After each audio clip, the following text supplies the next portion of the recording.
Hey guys and welcome back to my channel. This is part 4 of what Naruto was taken in at a young age by Kakashi. Before we begin, don't forget to like, share and subscribe, and also go and support the author, link in description. The day after the finals. As Kurenai had said, Naruto had woken up the next day completely healed. Naruto was woken by the sunlight streaming in through his window. He opened his eyes groggily and looked around to see Kurenai there, smiling at him. Naruto crinkled his eyes into a trademark lazy smile. Ahaya, Kurenai-chan. Ahaya, Naru-chan. Kurenai leaned in and gave him a full kiss on the lips, taking advantage of the fact that his face mask was on the floor next to him. Naruto was still half asleep and was not expecting this in the least. He quickly got used to it and kissed her back, slipping his tongue into her mouth, and she did the same. After several minutes, both of them pulled back, breathing slightly faster than normal. Naruto remembered the final match and looked at Kurenai questioningly. What happened after I lost consciousness? Kurenai chuckled. The crowd were half expecting you to get back up again and keep fighting. However, the match ended in a draw. All judges agreed that both teams should be promoted to Junin.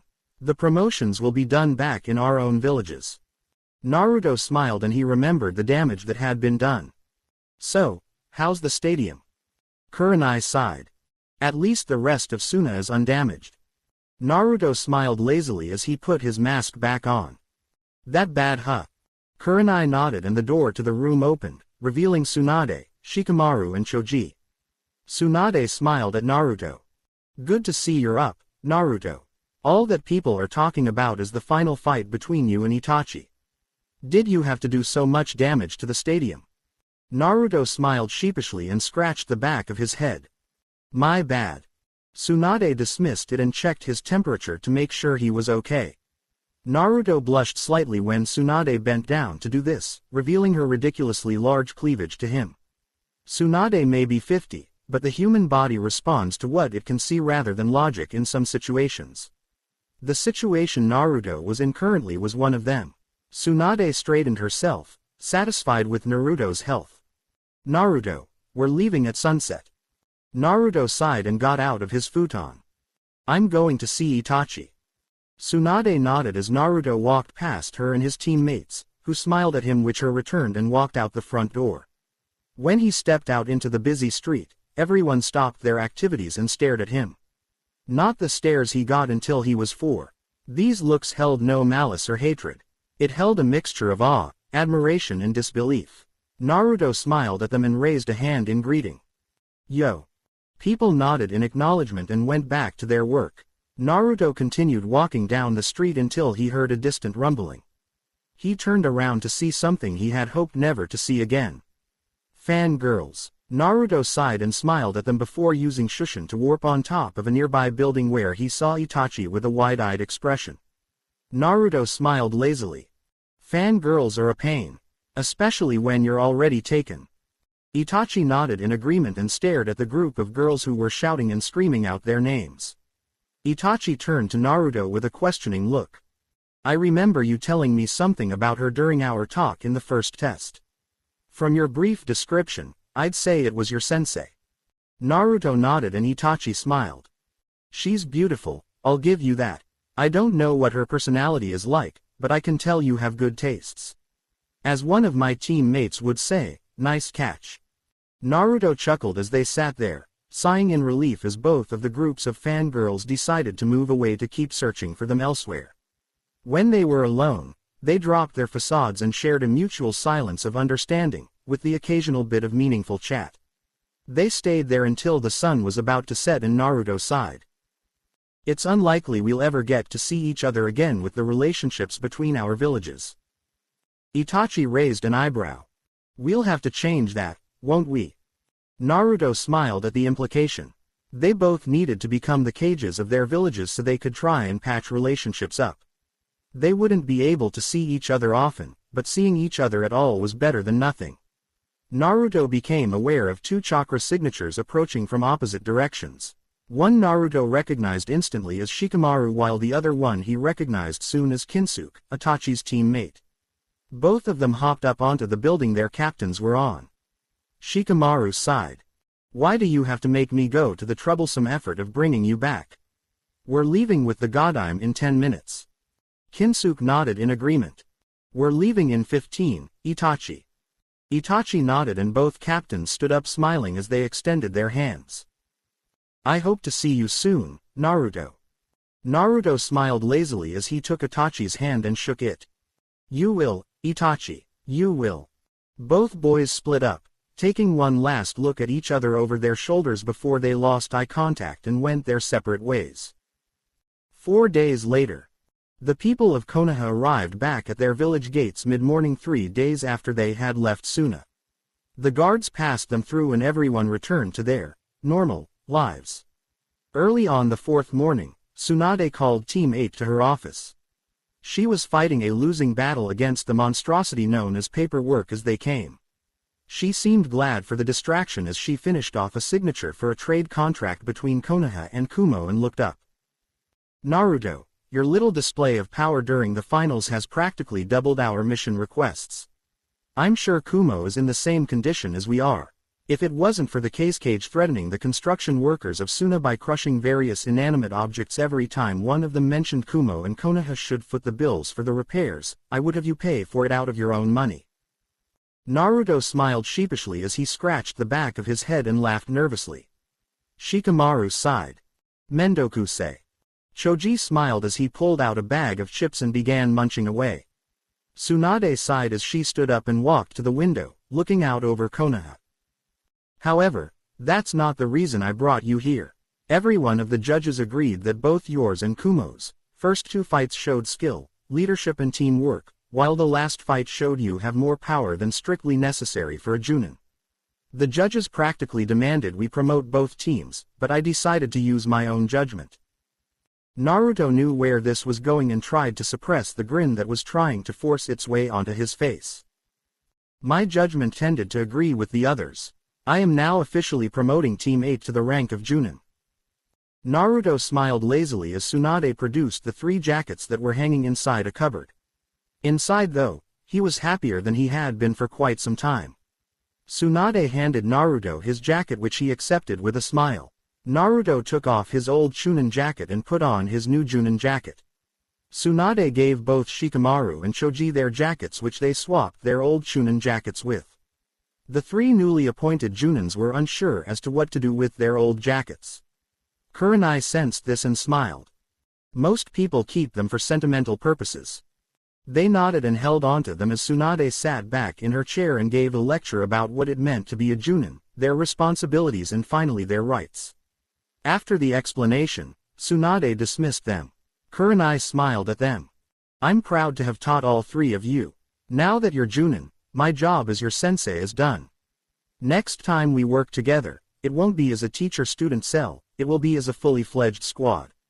To celebrate, we'll have one last barbecue lunch together. Meet up tomorrow at lunchtime at the usual spot, okay? They nodded and thanked Kurenai for teaching them for 3 years. Both Shikamaru and Choji began walking home while Naruto and Kurenai began walking back to their apartment blocks. When they got to Kurenai's apartment block, she turned to Naruto who smiled happily at her. Kurenai enveloped him in a hug. I told you I'd come back, didn't I? Kurenai nodded as she let a single tear run down her cheek and whispered into Naruto's ear. When? Naruto understood instantly. When did he want the date?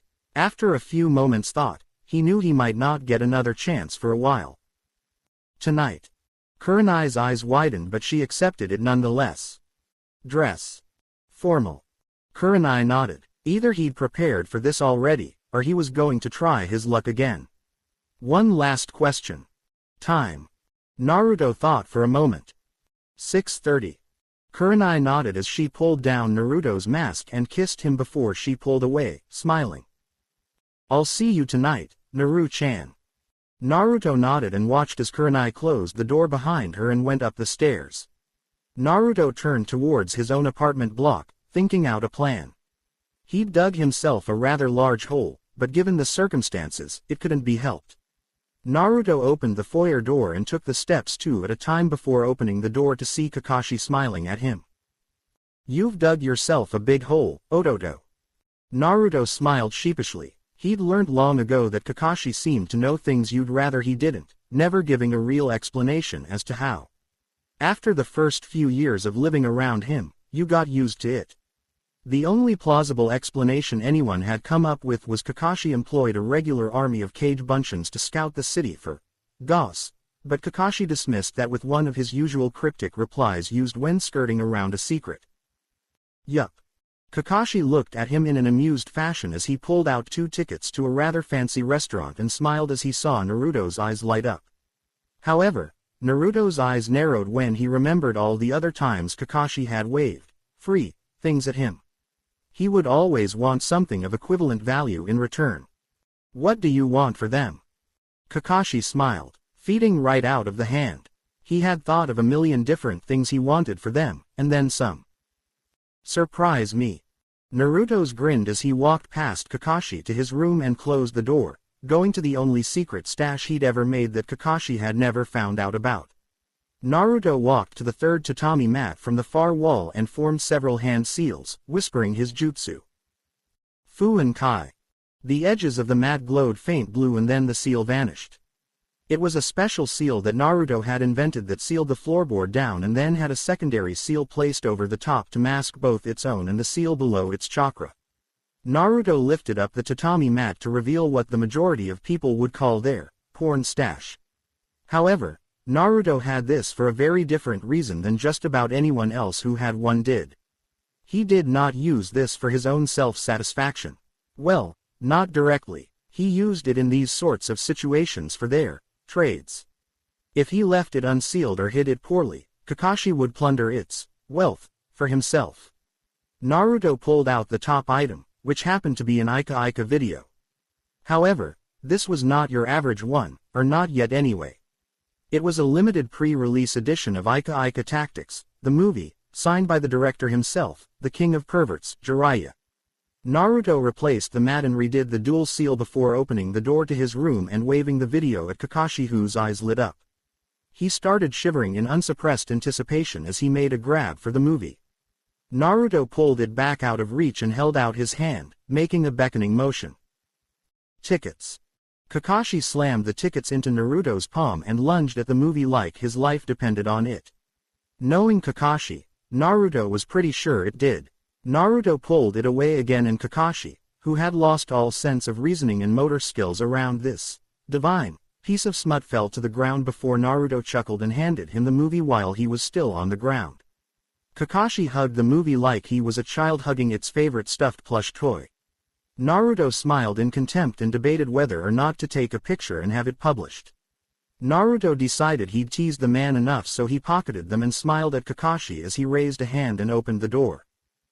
I'm going to get some clothes for tonight, okay? Kakashi nodded, not taking his eyes off the video. Naruto closed the door behind and walked down the stairs. He may be a genius, but when it came to fashion sense, he was quite possibly the Dobie of his group of friends.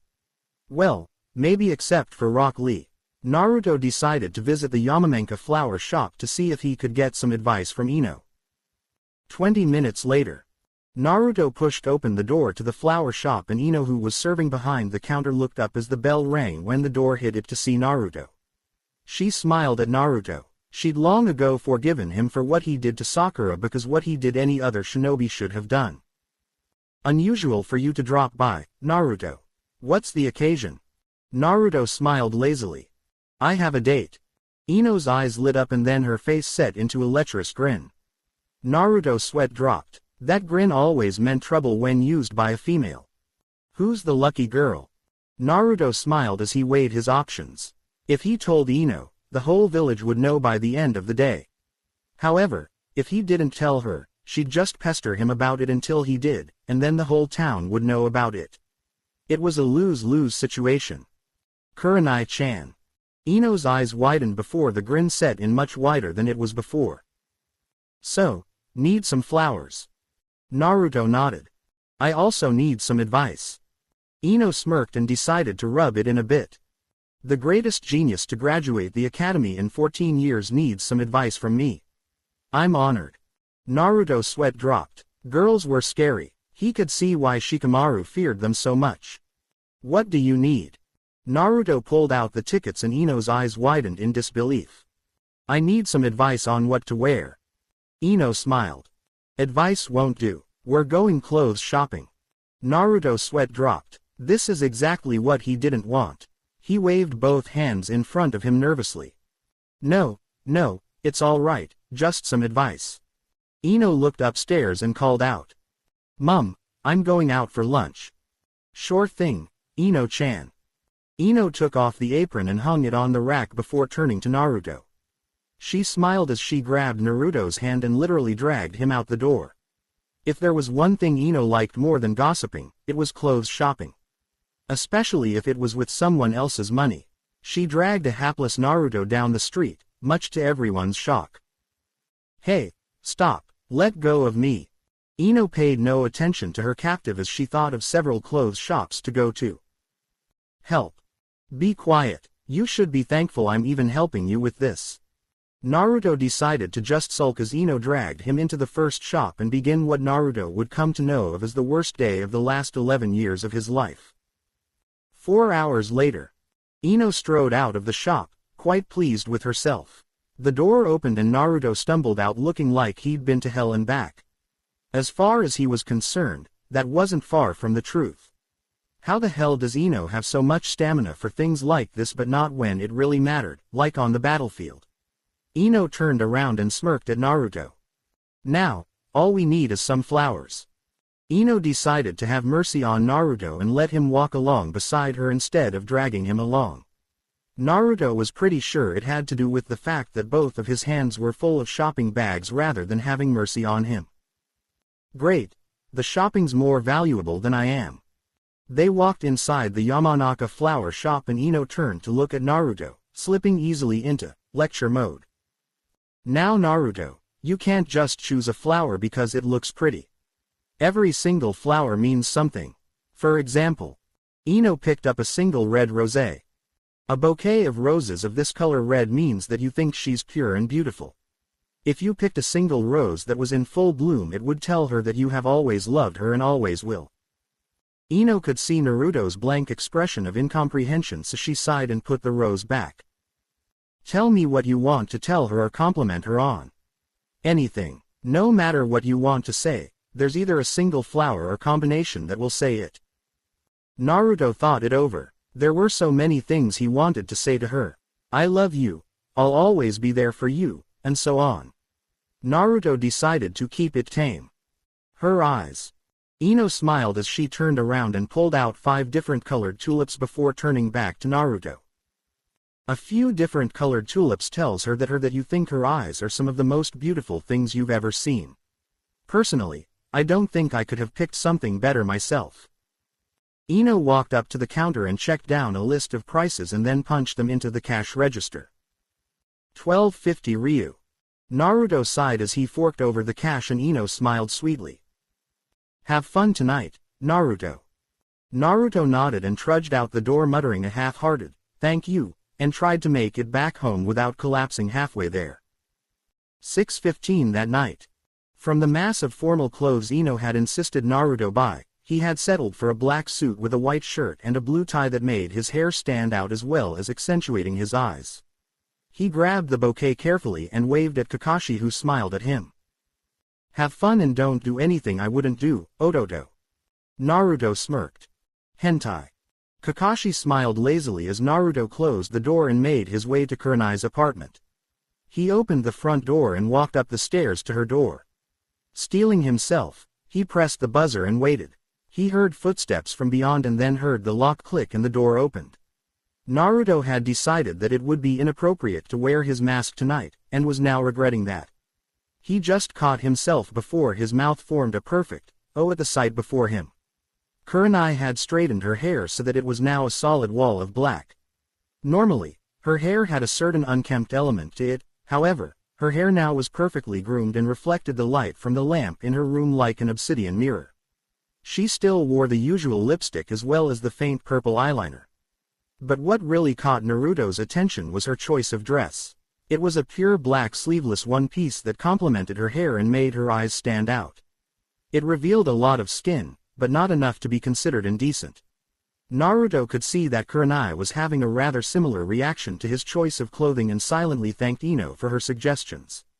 Naruto recovered and smiled at Kurenai as he handed her the bouquet of tulips, which she smiled at. Naruto really could not have picked a better choice of flowers. Kurenai had specifically chosen this dress to make her eyes stand out, and the fact that he'd said, "Your eyes are beautiful," through flowers meant a lot to her. She accepted the flowers, which she put into a vase near the doorway and extended her arm, which Naruto took in the crook of his as Naruto led her down the stairs and towards the restaurant that the reservations were for. When they got to the door, the bouncer looked at them in an uninterested fashion. "Do you have your reservation tickets?" Naruto nodded and handed them to the man, who gave each of them a brief glance before handing them back to Naruto. "They're fine. Go inside and wait for a waiter to take you to your table." Naruto nodded and led Kurenai through the doors and into a lavishly decorated classy restaurant.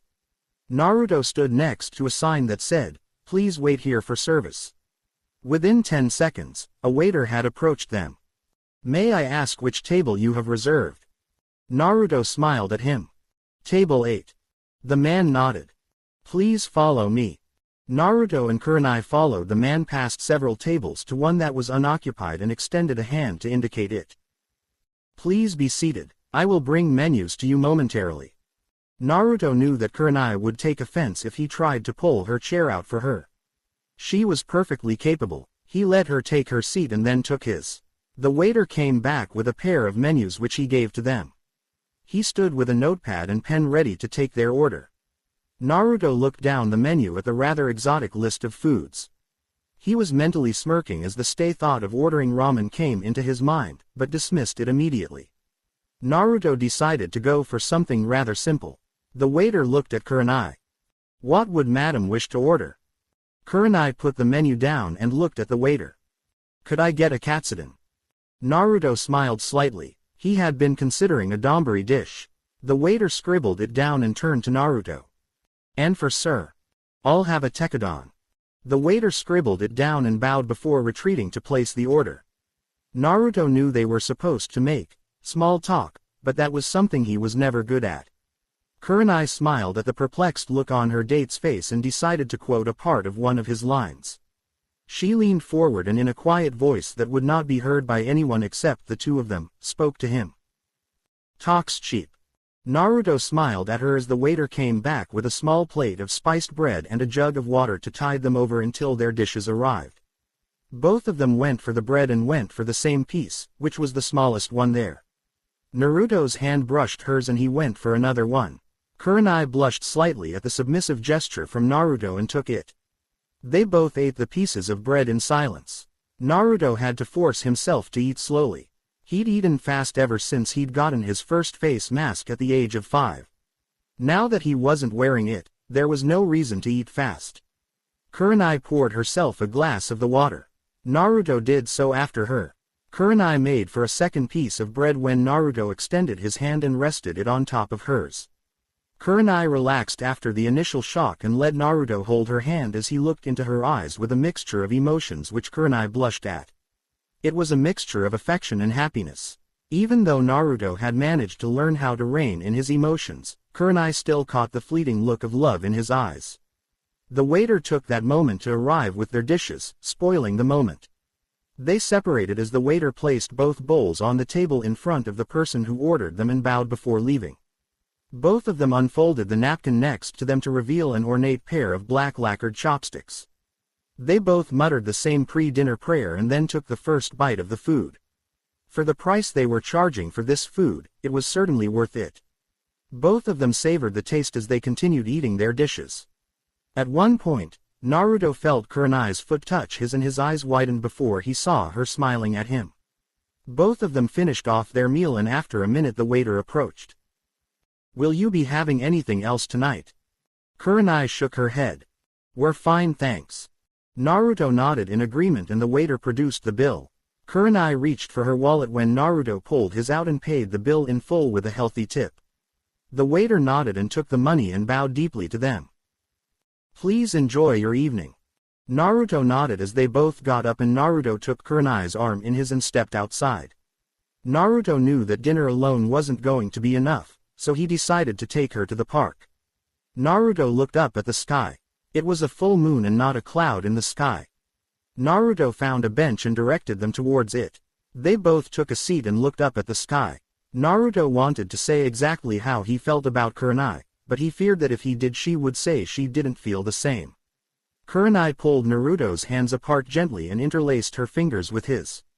Naruto turned to see Kurenai was on the verge of tears as she spoke her mind. Naruto, I've known for a long time how you feel about me. When we first met, I thought you were cute. However, when I saw that your feelings for me became a crush, I was scared. Scared that you would turn out the same way he would, so I suppressed those emotions. When you fought Gaara in the Chunin exams, I almost couldn't watch in case you were killed. When I saw you at the Valley of the End, my heart died as I felt your life slipping away. I thought history had repeated itself. When you came back from your training mission, I knew it would only be a matter of time until you went to the Chunin exams. The only fight I was worried about was the finals. I knew you would face the Kumo team. When I realized you were going to fight with that much power, I killed my heart so that I wouldn't break down in front of everyone. Even for you, using that much power is life-threatening. After the fight, it took all of my strength not to cry in public. You had lived past the point he could not and kept the promise he had broken. I think, now I can begin to love again. To illustrate her point, Kurenai closed the distance between them and pressed her lips to his. Naruto let a tear run down his cheek. This was the one type of acknowledgement he had been denied for his entire life, the one type he craved more than anything else, love. Sure, Kakashi had loved him, but that was in a sense a brother would love a younger sibling. The love Naruto was talking about was the love of a partner or a real parent. He would never be able to feel the latter, however, he was still able to achieve the former. And now, he finally had. After a few minutes, they broke the kiss and hugged each other tightly. Naruto whispered into her ear. I'll never leave you unless you leave me, Kurenai-chan. I'll always love you. Kurenai sobbed as she squeezed Naruto tighter and whispered the words she had considered taboo for almost 20 years. I love you too, Naruto. They sat there in each other's embrace for another 30 minutes before they separated. Naruto smiled as he kissed her again and then drew back. We should probably be going back. Kurenai nodded and stood, as did Naruto. They walked side by side slowly back to Kurenai's apartment. Kurenai turned to Naruto and gave him a hug and a peck on the lips. Thank you for tonight, Naru-chan. Naruto smiled at her and wanted to know one thing before he left. Anyo, Kurenai-chan, are we? Kurenai smiled and gave him a kiss on the lips using her tongue before pulling back. Does that answer your question? Naruto blushed and nodded. Good night, Naru-chan. Good night, Kurenai-chan. Naruto watched as Kurenai walked up the stairs, leaving Naruto in a happier mood than he had been in since Kakashi had adopted him.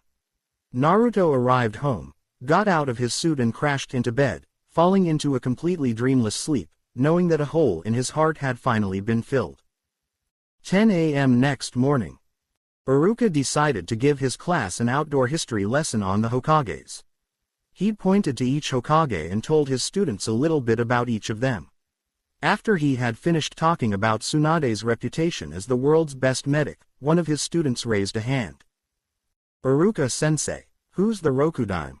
Iruka was about to make a joke about how he might be when a certain blonde-haired blue-eyed rookie Junin walking towards the Hokage monument, minding his own business.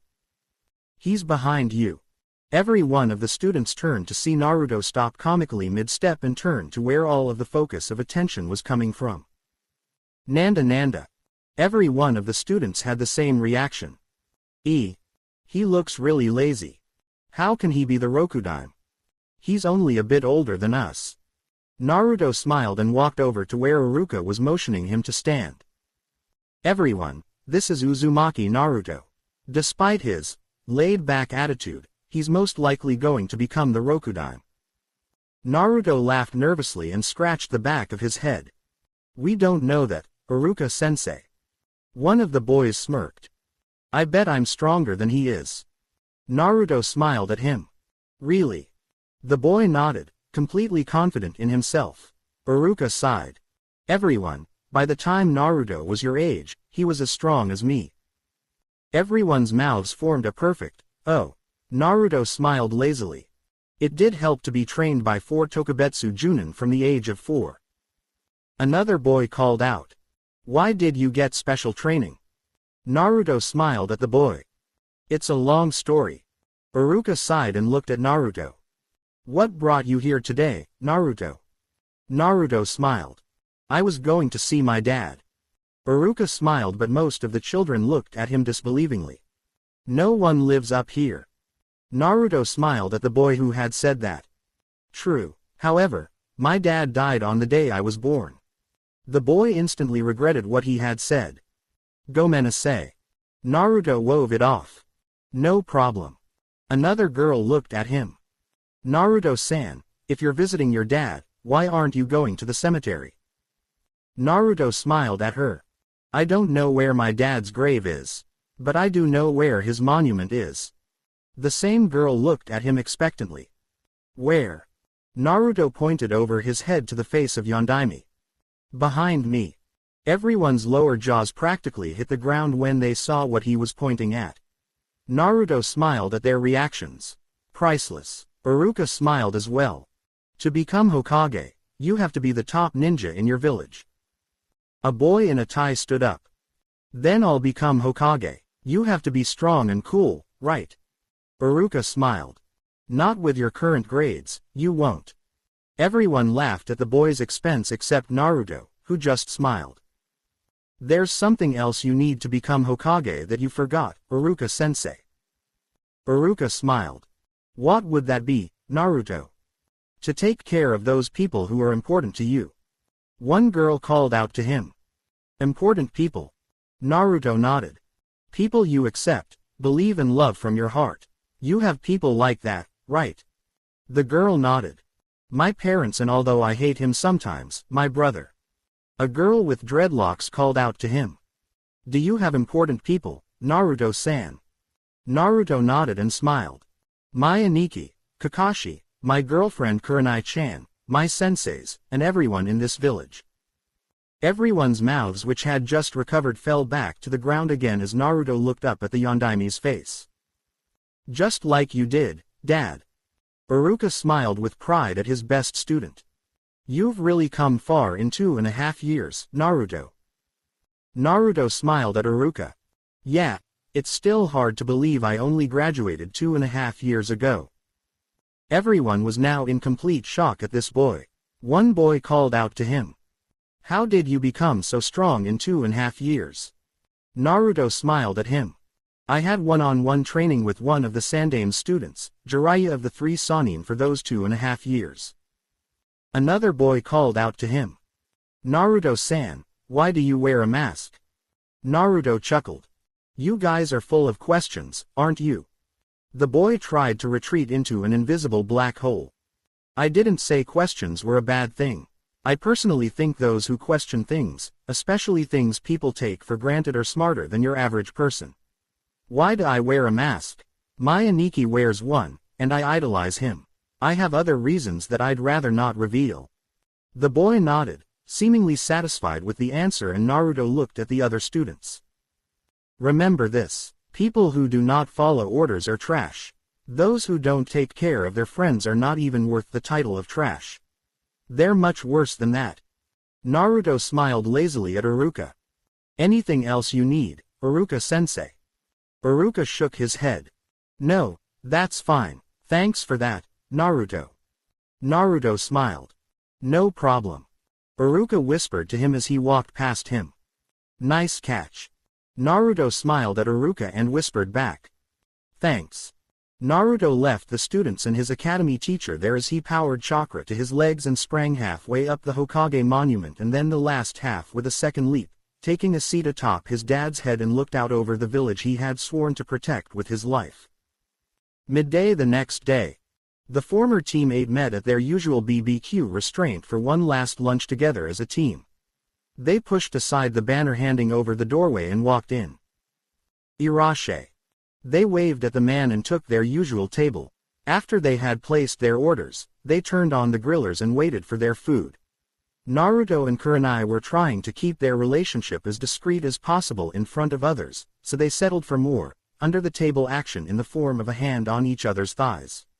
Kurenai let a slight smile tuff her lips. She had no idea that Naruto would be this affectionate, especially in public. It might have to do with the fact that he never had anyone to be affectionate with his entire life and he was making up for lost time, as they say. Kurenai was brought out of her train of thought with all three boys staring at her. Kurenai-sensei, Daijobu. Kurenai snapped to attention and nodded. I'm fine, just thinking. Both Naruto and Choji smiled while Shikamaru sighed. Mendoku-say. They smiled and looked up as the waiter severed their plates or various types of raw marinated meats. They chatted as they ate, laughing at each other's jokes. After 20 minutes, they had finished off their plates of meat and Kurenai decided to wrap things up. It's been a pleasure teaching you three. If you ever need some advice or anything, I'll be around. By the way, Tsunade-sama asked for all three of you to report to her office this afternoon. I'll see you around. They nodded and thanked her for her help over the years. Choji apparently still hadn't had enough to eat, so he ordered one last plate. Naruto and Kurenai paid for theirs, while Shikamaru stayed to make sure Choji didn't eat too much and end up in hospital yet again from overeating. Just as Naruto and Kurenai walked out the door, both Shikamaru and Choji were acutely aware that they grabbed each other's hands. Choji dropped his piece of meat onto the table. Shikamaru, when did they start dating? Shikamaru looked off to the side and gave an exasperated sigh. How would I know such a troublesome thing? They decided to let the subject drop for now and finish off the last plate before reporting to the Hokage's office. An hour later, at the Hokage's office, Shikamaru had just managed to convince Choji that getting another plate would be troublesome, and they had left to go to the Hokage's office. When the Anbu guard admitted them, they saw Naruto already standing there. Shikamaru and Choji walked in and closed the door behind them, taking their places either side of Naruto. Tsunade kept a cool composure that most people would identify as her business persona. Uzumaki Naruto, Nara Shikamaru, Akamichi Choji. Since you three have become Junin, there are several choices about which area you wish to work in as a Junin. You can either work as a regular Junin and work towards gaining entrance to Anbu, work as a normal Junin and complete regular missions, or you can take on an apprentice or a genin team. You may switch between them at will, however, should you choose to apply for Anbu, and you will be required to stay with them once you are accepted for at least 1 year. I don't expect an answer right now, however, I would like one by this time tomorrow. Shikamaru and Choji nodded as they let themselves out while Naruto remained. Is there something I can help you with, Naruto? Naruto smiled. Kurenai had told him as they had walked to meet their team for lunch that this would happen sooner or later, so he had thought about it. After what Kakashi had told him of his time with the Anbu, Naruto crossed that off the list immediately. He definitely didn't want to have to deal with 3 hormone-induced pre-teens. His last 2 options were becoming a regular Junin or taking on an apprentice. As a regular Junin, he would be able to spend a lot of time with Kurenai while neither of them was on mission. However, all of the previous Hokages had either trained a team or an apprentice, so he decided that would be his choice. He'd still get to see Kurenai often enough if he did. I've already made my choice. Tsunade looked at Naruto for his response. I want to be instated as a Tokubetsu Junin and take an apprentice. However, the apprentice will be of my choosing. Tsunade raised an eyebrow at the statement. What makes you think I'll let you choose? Naruto smiled lazily. I'll fail every single one until you do. Shizune's sweat dropped while Tsunade sighed as she sat back. Fine, the latest group of academy students will be graduating soon. That's not what I meant. Tsunade looked up at Naruto questioningly. Then what did you mean? Naruto smiled lazily. I'm looking for what Jiraiya-sensei would call an interesting egg. I want to be allowed to pull that egg out of the academy no matter how far they are through the course. Tsunade was on the verge of denying his request on the grounds of insubordination. Explain. Naruto nodded. I'm looking for someone like myself at that age. Someone who has an unusual amount of talent but can't bring it out without the help of another. If I pick up that person when they graduate, the chance to develop their talent is gone because of their age. That's why I want to be able to pick that person out early and train them. Tsunade considered that for a moment. It made sense. However, it was not exactly the most common practice. Hell, it wasn't done full stop. There was merit in it, yes, as Naruto's case clearly pointed out. She sighed and rubbed her temples in an attempt to fight off the migraine that was threatening to settle in. The old geezer and hag on the council were going to have her head for this. Fine, I'll instate you as a Tokubetsu Junin of Fuinjutsu and allow you to scout the academy for your egg. I want you to tell me when you find it so I can arrange for his transfer. Naruto smiled lazily. Thanks, Okazen. Tsunade smiled. No matter how angry she got at him, she couldn't stay that way for long. Her relationship with Naruto had recently made her develop rather maternal instincts towards the young blonde, especially after the Junin exams. No problem, Naruto. Naruto poofed out of the office, leaving a rather frustrated Tsunade reaching for her emergency supply of sake as she continued her dreaded battle with the paperwork. 5 minutes later, at the academy, Naruto decided he might as well start with a basic scout of the academy as the students left for home. Naruto instantly dismissed the students who ran up to adults that were obviously their parents and took their hands as they walked home. Most likely, his egg would be someone who didn't have anyone to acknowledge them, which usually turned out to be an orphan. There were several children who did not meet up with a parent, but Naruto could tell that their parents thought they were grown up enough to get themselves home from the looks in their eyes. Naruto waited until the last student had left and found nothing interesting. Naruto's head shot up as he heard Iruka losing his temper at someone. And rather severely too. Naruto jumped out of his tree perch and used a simple genjutsu to hide himself as he looked into the classroom where Iruka was talking to 4 young boys probably in their first year that could seem to care less about Iruka's rant. Naruto looked over each of them carefully, dismissing the first 3 after carefully scrutinizing their body language. The 4th one, however, sparked his interest. The boy had a mop of untidy brown hair and seemed somewhat malnourished in fairly poor clothes. Iruka seemed to take particular interest in pointing out the boy's flaws, and although the boy hid it well, Naruto could tell it cut deep from subtle body movements. After Iruka had finished his rant, he told them to go home and started cleaning up his desk. Naruto watched as the first 3 boys ran out, laughing while the 4th boy trudged out and glared at the other 3 before walking to the orphanage. Naruto smiled. He may have found his first egg. He poofed off to his house and decided to watch him for a few more days before reaching his decision. 3 days later. Naruto had watched all of the classrooms every day. There was always a dobi in every class, but all of them were the dobi because they didn't have the potential to be more than that. The boy he found on the first day though, was a very different matter. The others pushed him round, bullied him and even played cruel pranks on him. By the end of the second day, Naruto had made up his mind. Naruto walked into the classroom after Iruka had finished. Iruka looked up and smiled. Naruto, it's good to see you. What can I do for you? Naruto smiled lazily. I'm interested in one of your students. Iruka raised an eyebrow. Interested? In what way? I'm not taking on a genin team. It's too much of a hassle to deal with 3 pre-teens, so I'm taking an apprentice. Iruka nodded slowly. You obviously have an idea who you want. Do you know his name? Naruto nodded. Fujiwara Akira is his name. Iruka's eyes widened. May I ask why? Naruto smiled.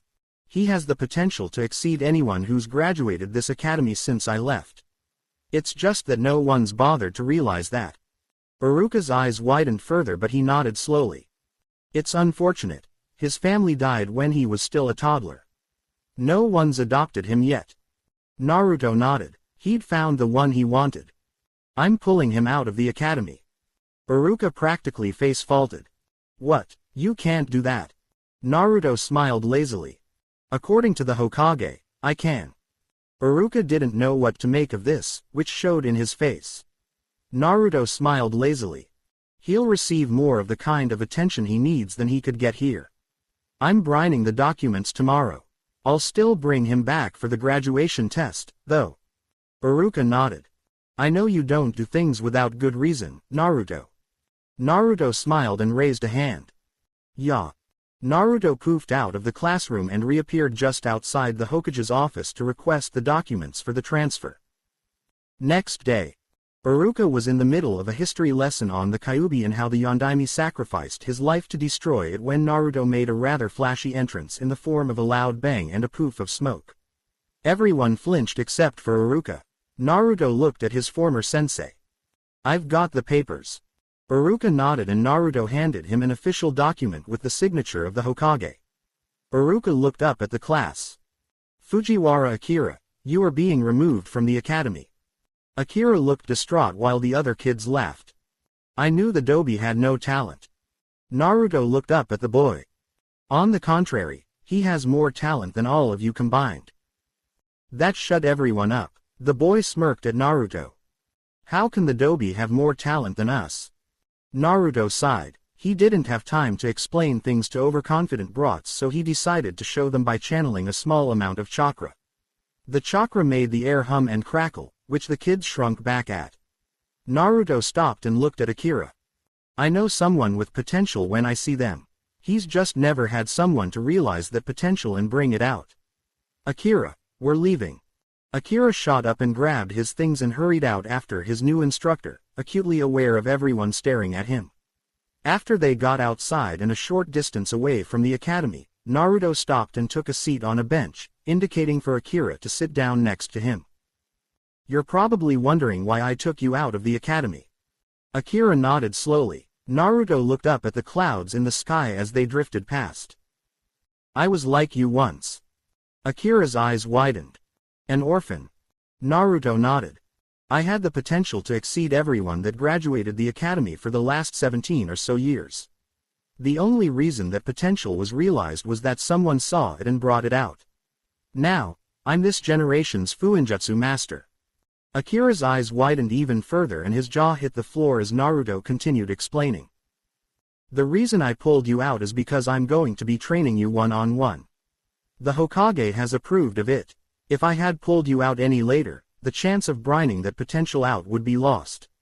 The only thing at the academy you'll still have to do is be at the graduation test. By then, it'll be beneath you, but you have to do it for the sake of what we call red tape, or official reasons. Akira nodded slowly, trying to take this all in. Naruto turned to him. Iruka was actually worried about you. The reason he pushed you harder than everyone else was so that you could try and catch up to them. However, Iruka-sensei's methods aren't exactly helpful in that situation. Naruto stood up and smiled lazily at Akira. I want you to meet me here at 8 a.m. sharp tomorrow morning. We'll begin training then. Akira shot to attention. Asu. Naruto smiled lazily as Akira rushed to the orphanage, happier than he had ever been in his short life. Naruto poofed away from the scene to decide what to teach Akira tomorrow. Next morning, 8 a.m. Akira turned up a minute before 8 to find no one there. He hung his head and was on the verge of tears. Maybe it had been a dream. Just as Akira's watch indicated it was 8 a.m., Naruto appeared a few meters from Akira, who jumped back in surprise. Naruto smiled at him. Good to see you're punctual. Let's get started. Come on. Akira nodded and followed Naruto through the streets to the training fields. Naruto chose a specific one that had been assigned to him. Training Area 19. Naruto led Akira into the open field and took a seat on one of the stumps there. Naruto smiled at Akira, who took a seat in front of him. Okay, first things first. We'll start with introductions. I'll go first. My name is Uzumaki Naruto. My likes are training, my girlfriend as well as some other things. My dislikes are people who judge others by first appearances and label others because they can't be bothered to find out what they're really like. My hobbies are eating, creating new seals and hanging out with my friends. My dream, it's not so much as a dream as a personal ambition, but I'm aiming to become the Rokudaime Hokage. Akira listened in wonder to this guy. He was fast becoming a personal idol. Naruto looked at Akira. Your turn. Akira snapped back, glad for the attention was on him in a way that he was not the subject of torment. My name's Fujiwara Akira. My likes are training and eating. My dislikes are people who tease me and people who take things for granted. My hobby is pulling pranks. My dream? Well, I don't have one. Naruto smiled lazily at Akira. You'll find it, eventually. Well, I think we should get started. I think we should work on your taijutsu to start. Naruto hopped down and jumped back. Try and attack me with just taijutsu. Akira nodded and charged blindly in, trying to land a hit on Naruto who dodged them. At certain points, Naruto would call for Akira to freeze and would correct his stance in the slightest manner, such as turn a foot inwards or move an elbow closer to his body. Naruto explained that by themselves, these changes would make little difference, but together, the change would be very noticeable. Akira nodded and tried to keep those changes in mind. By around midday, Akira could feel a definite change. It wasn't much, but he just seemed to be able to flow through the moves with greater ease. Naruto could see Akira was only managing to stand upright by sheer will alone, so he called for a stop as he pulled out a scroll and produced 2 bento boxes. He handed one to Akira, who was still trying to figure out where exactly Naruto had gotten them from, while he took one for himself. Naruto smiled at Akira. You can seal practically anything inside scrolls. It saves space and weight. Here. Naruto chucked a scroll to Akira, who caught it lightly and looked at it. Naruto looked at Akira. How much do you think the contents of that scroll weigh? Akira didn't have the foggiest idea. It felt like the scroll was about 1 kilogram. 1 kilo. Naruto smiled. Closer to 500. Akira practically dropped the scroll and stared at Naruto in incomprehension. How the hell did that work? Naruto sighed and went into the basics of scroll sealing. Scroll sealing is a very complex process. Using a special set of written characters in a certain order, an item can be turned into its kanji equivalent until it is recalled. For example, Naruto took the scroll back and opened it. He pointed to a kanji that said, food. Naruto palmed the kanji and put a bit of chakra into it. The kanji was surrounded by smoke and a packet of chips appeared. When Naruto brought his hand away and the smoke cleared, Akira could see that the kanji was no longer there. Naruto lobbed the packet of chips to Akira, who took them. Naruto smiled at him. Open them if you don't believe me. Akira ripped them open to be assaulted by the smell of honey soy chips. He couldn't resist putting his hand in when Naruto shook his head. Eat your bento first, and then you can have the chips. Akira nodded and dug into the bento box to find that the food was not only real, but extremely tasty. He wolfed it down, much to Naruto's amusement, and then started on the packet of chips. Naruto looked in horror at the speed at which Akira was eating. He could give Nissan a run for his money. As Akira finished off the last of the chips, he looked back up at Naruto, clearly showing that he was still hungry. Naruto's sweat dropped. Was this what it was like when Kakashi first took him in? Naruto palmed the scroll again and pulled out a packet of rice balls and handed them to Akira, taking one for himself. After they had finished, Akira seemed to be fairly satisfied when Naruto heard a rumbling in the distance. Naruto looked up with a blank look on his face as he saw a cloud of dust coming from a solitary black-haired figure in a green spandex suit. Naruto's sweat dropped. He really didn't need to deal with Lee's springtime of youth speeches right now. However, Lee didn't seem to be able to tell that as he bowled Naruto over in his enthusiasm. Naruto-kun, I hear about you taking on an apprentice. Where is this fine young man? Lee turned to see a rather scared-looking young boy looking at him, trying to figure out what to make of him. Lee pumped a fist in the air and his fires of youth flashed in his eyes. Yosh, what a fine example of youthfulness. Lee decided a close inspection was in order and peered at his face before his eyes exploded into flames of youth, scaring Akira witless. However, what startled him more was that an older mirror image of this green spandex-wearing boy came out and saw Lee scaring this child witless. He charged in and gave Lee a massive punch to the face. Baka. Akira was now unsure if becoming Naruto's apprentice was a good idea. Naruto squatted next to him. You'll get used to it. Guy walked over to Lee and kneeled down in front of him. Lee, oh my. Lee got up to a seated position. Guy-sensei. Lee. Guy-sensei. Naruto slapped his forehead with his hand as they hugged each other and turned on the waterworks as they were surrounded by a strange genjutsu that to this day, no one could explain. Akira looked at Naruto. Naruto-sensei, what's with the waves and the sunset? Naruto groaned.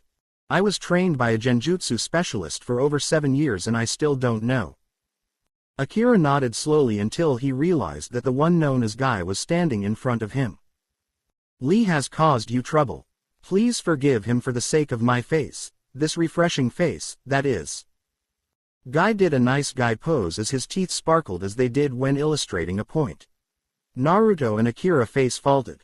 Guy's face was many things, but refreshing wasn't one of them. Naruto recovered quickly due to the fact that this was a somewhat regular occurrence while Akira took his time. Once they had recovered, Lee looked at Akira and then Naruto. Knowing you, Naruto-kun, you wouldn't take a boy this young as an apprentice without a good reason. Naruto nodded and smiled. I have my reasons. Lee nodded and did a nice guy pose. Akira-kun, if you ever need training in taijutsu, come to our training ground and I'll teach you our incredibly youthful style of taijutsu. Akira's sweat dropped as Lee and Guy turned and zoomed out of the training field to do whatever this youthful style of training was. Akira looked to Naruto for an explanation. Who were they? Naruto sighed as he smiled at Akira. Despite all that talk about youth, they are possibly some of the strongest taijutsu specialists in Konoha. The older one, Guy, was my sensei in regular taijutsu for quite some time. Their method of training usually involves insanely heavy weights and rather unusual methods to build up stamina. Like what? Naruto sighed. Running 500 laps around Konoha for fun. Akira's sweat dropped. He wasn't in any rush to do that sort of training. Naruto rolled the scroll back up and put the empty packaging to the side before standing up. Let's continue. Akira nodded and got up as they restarted Akira's taijutsu evaluation. Naruto made several more corrections, and wasn't surprised when Akira got them down first or second try. By the time the sun was setting, Akira was exhausted. Naruto straightened and smiled at Akira. Good work today. Meet here at 8 a.m. again tomorrow, okay? Akira nodded and began trudging off, weary but happy. Naruto called out to Akira. Akira, what exactly do you usually eat? Akira looked perplexed at this question but answered it. They don't serve much at the orphanage, so I have to buy other things like ramen. That's really all I can afford. Naruto sighed. Those bastards at the orphanage were definitely going to get it. Naruto looked at Akira sternly. Do all children get treated like that? Akira shrugged. Most of them get about what I do. Naruto's eye twitched. This is how they treat orphans. They were definitely going to hope they had some good answers, otherwise they would be lucky if they were able to work again. Akira, are you lying? Akira shook his head, but the brief flash of emotions that appeared on his face was all the convincing Naruto needed. I'm going to talk to the Hokage tomorrow morning. I want you to meet me there instead of here at 8 a.m. Akira nodded slowly before he turned and left. Barely containing his anger, Naruto went straight home and fixed himself a quick dinner before getting an early night. Tomorrow was going to be one hell of a day for Konoha. Next morning, 8 a.m. Naruto was waiting outside the Hokage tower when Akira arrived and Naruto led him in. The guards and clerks nodded at Naruto, who nodded politely back at them.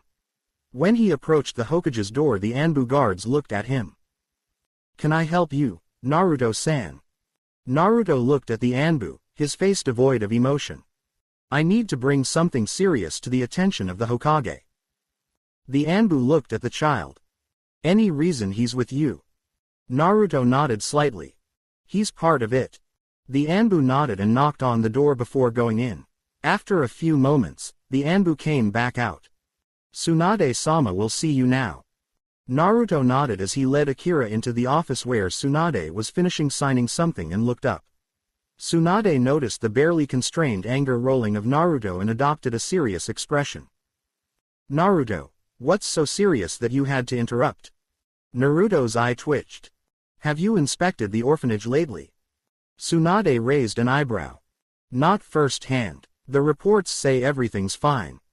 Naruto let his chakra flare as his emotions got the better of him. Fine. Define what they said was, fine. Shizune had not seen Naruto this angry in a very long time. Neither had Tsunade, frankly.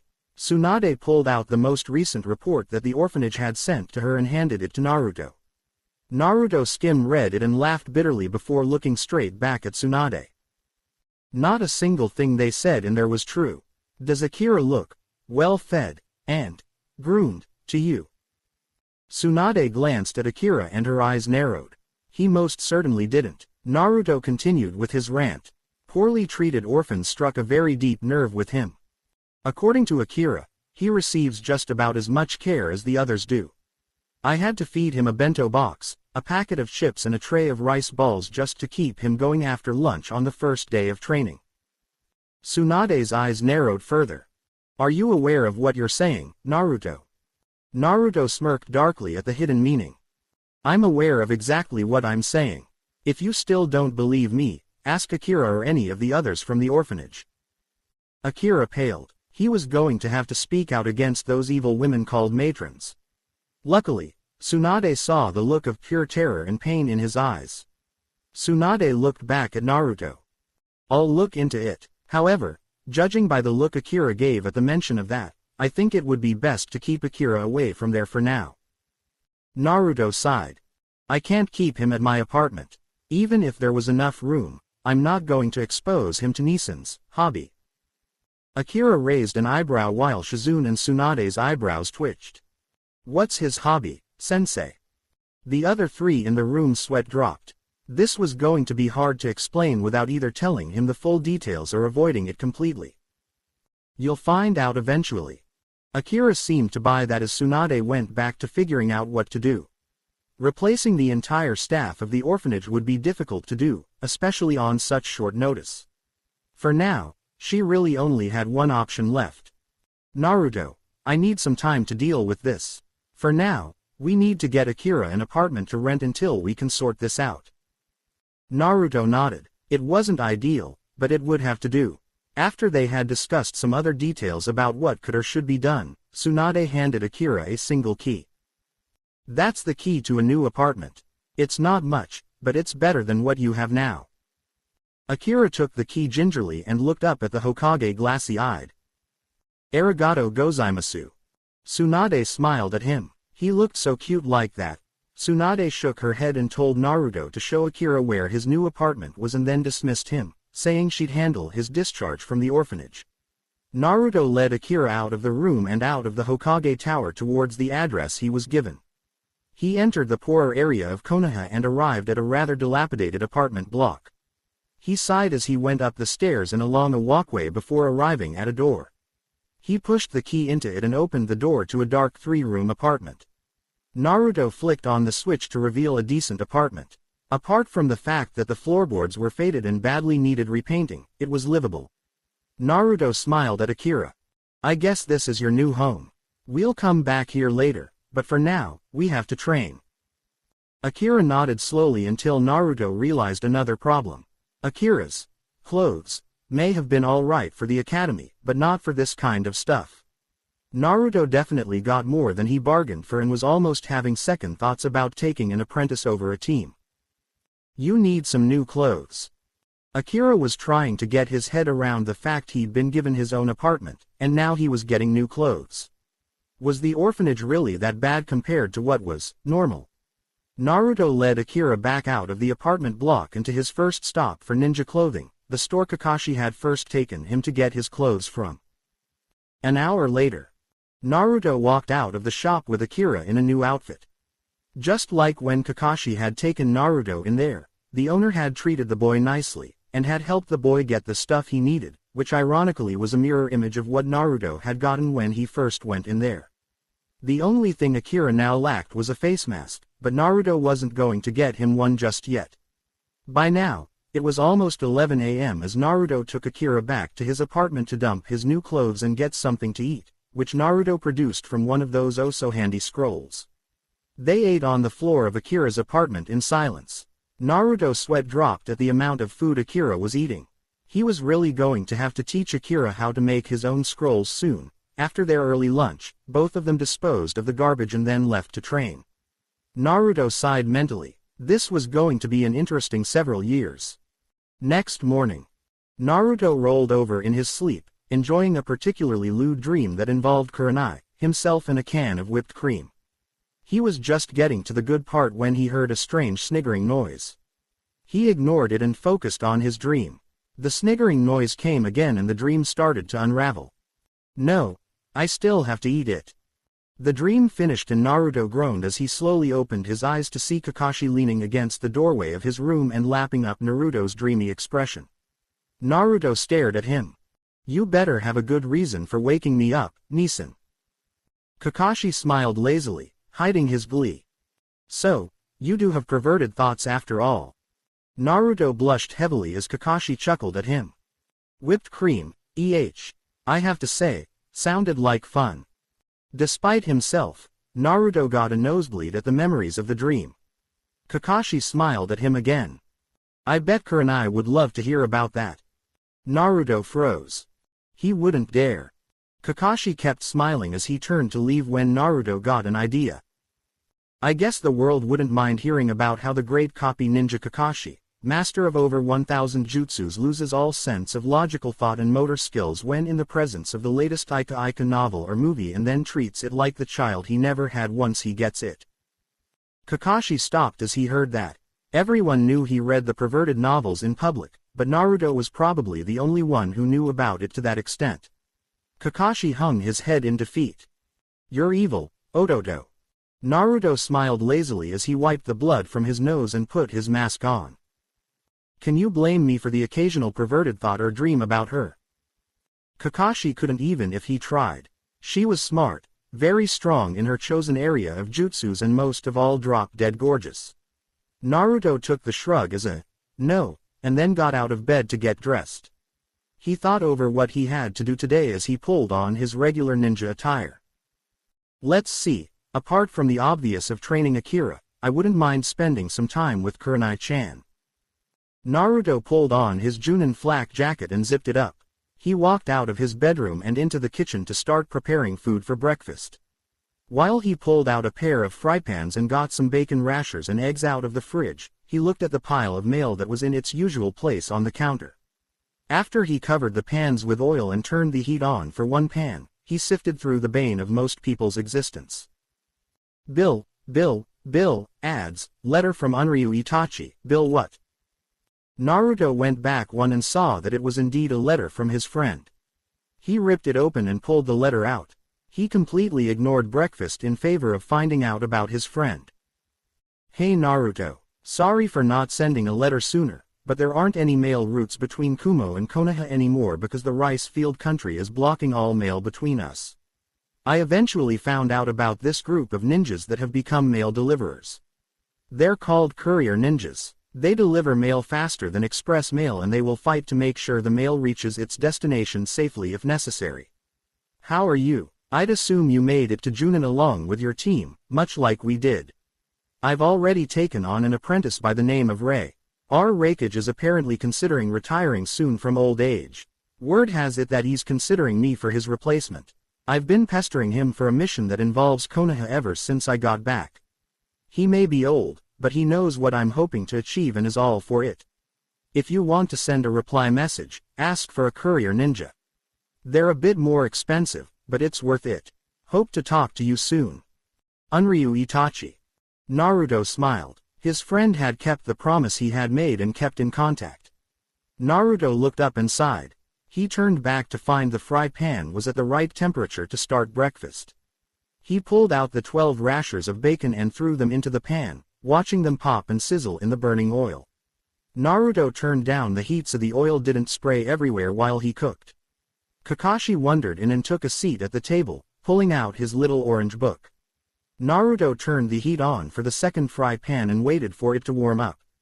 While reading, he made a casual observation of his adopted brother. You seem rather happy, Naruto. Naruto smiled at Kakashi over his shoulder. Itachi sent a letter. Judging by Naruto's expression, it wasn't Uchiha Itachi he was talking about. Kakashi smiled. How is he? He's good. Like me, he's been promoted and taken on an apprentice, a girl by the name of Rei. Kakashi nodded and turned back to his book as Naruto cracked 6 eggs into the second fry pan, which was now the right temperature for cooking. After flipping the eggs and the bacon over once, he turned the heat off and separated the pan's contents, putting them onto 2 plates before bringing them to the table. Kakashi took his plate and they both said the usual pre-meal prayer. Itadakimasu. Within several seconds, the plates were clean of food. Kakashi smiled at Naruto as he got up, taking the plates to the sink. Tasty as always, Naruto. Naruto smiled lazily at the compliment. He stood up and checked his watch. 5:34 a.m. He still had a bit of time left before he had to see Akira. He waved at Kakashi as he headed for the door. I'm going out, Nissan. Don't do anything I wouldn't. Naruto shook his head at the jab. Kakashi knew exactly where Naruto was going and had made a jab at the attempt to hide the "I'm going to see my girlfriend" remark. I wouldn't do half the things you would do, let alone the ones you wouldn't. Kakashi chuckled as Naruto closed the door and took the stairs 2 at a time. He walked out the front door and into the early morning sunlight. It was a Wednesday, so if he knew Kurenai well enough, she'd be getting the weekly groceries right about now. Naruto walked towards the local supermarket where everyone in the area got their regular supplies, as well as just about every ninja in the village. The store regularly opened early because many ninjas didn't have a lot of time during the day to shop because of missions. Naruto walked in through the front door and waved at the old lady running the front counter. Naruto stopped for a moment and focused. Sure enough, he could sense Kurenai's chakra signature not too far away and headed in that direction. Several aisles away, Kurenai was currently deciding whether to get dango or natto and sweats when she felt arms encircle her waist. She smiled as whoever it was stopped suppressing their chakra. Morning, Kurenai-chan. Morning, Naru-chan. Naruto leant his head on her shoulder while she turned her head towards his face and pulled his mask down so they could share a kiss. Naruto pulled back and raised his mask to cover his face, smiling at her while she raised an eyebrow. Finding me here wasn't coincidental, was it? Naruto shook his head. I know you shop on Wednesday mornings at around 6:30. Need a hand? Kurenai smiled at the gesture but shook her head. No, I'm just deciding on what to get here and then I'm done. Naruto nodded and watched her decide. He'd found out quite some time ago that suggesting which sweats a woman should buy usually ended up in what Shikamaru would describe as a troublesome situation. Finally, Kurenai decided on natto and sweats. Naruto stepped back to allow her to walk down the aisle to the counter at the front, keeping pace with her. The old lady smiled at them. I haven't seen a couple like you in quite a few years. Naruto smiled slightly while Kurenai blushed as she put the basket of groceries onto the counter. The old lady punched several numbers in for each item and then put them into a large paper bag. After the last item, she looked at the cash register's display. That's 16,937 ryu, dear. Kurenai nodded as she pulled out a bunch of notes and several coins from her wallet, and handed the money to the woman. She pressed a button and the cash drawer opened. She separated the notes and the coins, pulling out 3 coins and handing them to her with a smile on her face. Take care of yourselves. They nodded and left the store. Naruto froze momentarily when he could have sworn he heard a "nice catch" from behind him. He turned around and looked at her to see her scribbling some things onto a list of produce, and could have sworn she was smirking ever so slightly, even with her back turned to him. Kurenai stopped and looked at Naruto. Something wrong? Naruto shook his head and turned to face her. No, it's nothing. Kurenai nodded and they turned back to walk to her apartment. Naruto definitely could feel the old lady's eyes on the back of his head. He dismissed it as he took Kurenai's free hand in his. Once they walked the few short blocks to her apartment and up the stairs. Kurenai opened the door of her apartment. Naruto had known a while ago that it was practically the same design as his own, since this entire sector of Konoha had been designed by the same person. Kurenai went into the small kitchen and placed the bag on the counter. Naruto immediately helped unpack the foodstuffs. Once they had finished, Naruto realized the situation. He was in his girlfriend's apartment, just the two of them, with neither of them having anything to do for at least 2 hours. The dream from this morning came back and he had to mentally stamp it out or risk ruining his mask with a nosebleed. Kurenai seemed to notice as well. She did a good job of hiding it though as she walked over to the couch and sat down, Naruto sitting next to her, leaning his head on her shoulder. She smiled slightly as she looked at Naruto. Have I told you why I love you? Naruto raised an eyebrow at this strange question. She hadn't told him, so naturally, he was interested. He shook his head. You have all the best physical features of Kakashi, Jiraiya and Arashi, as well as the best parts of their personalities, with none of the bad parts. Naruto raised an eyebrow at this. The pervertedness and womanizing. Kurenai nodded. I also had somewhat of a crush on your father when we were younger. Naruto sighed as he looked downcast for a moment. So I'm just a reaple. No. Naruto looked up to see Kurenai glaring at him.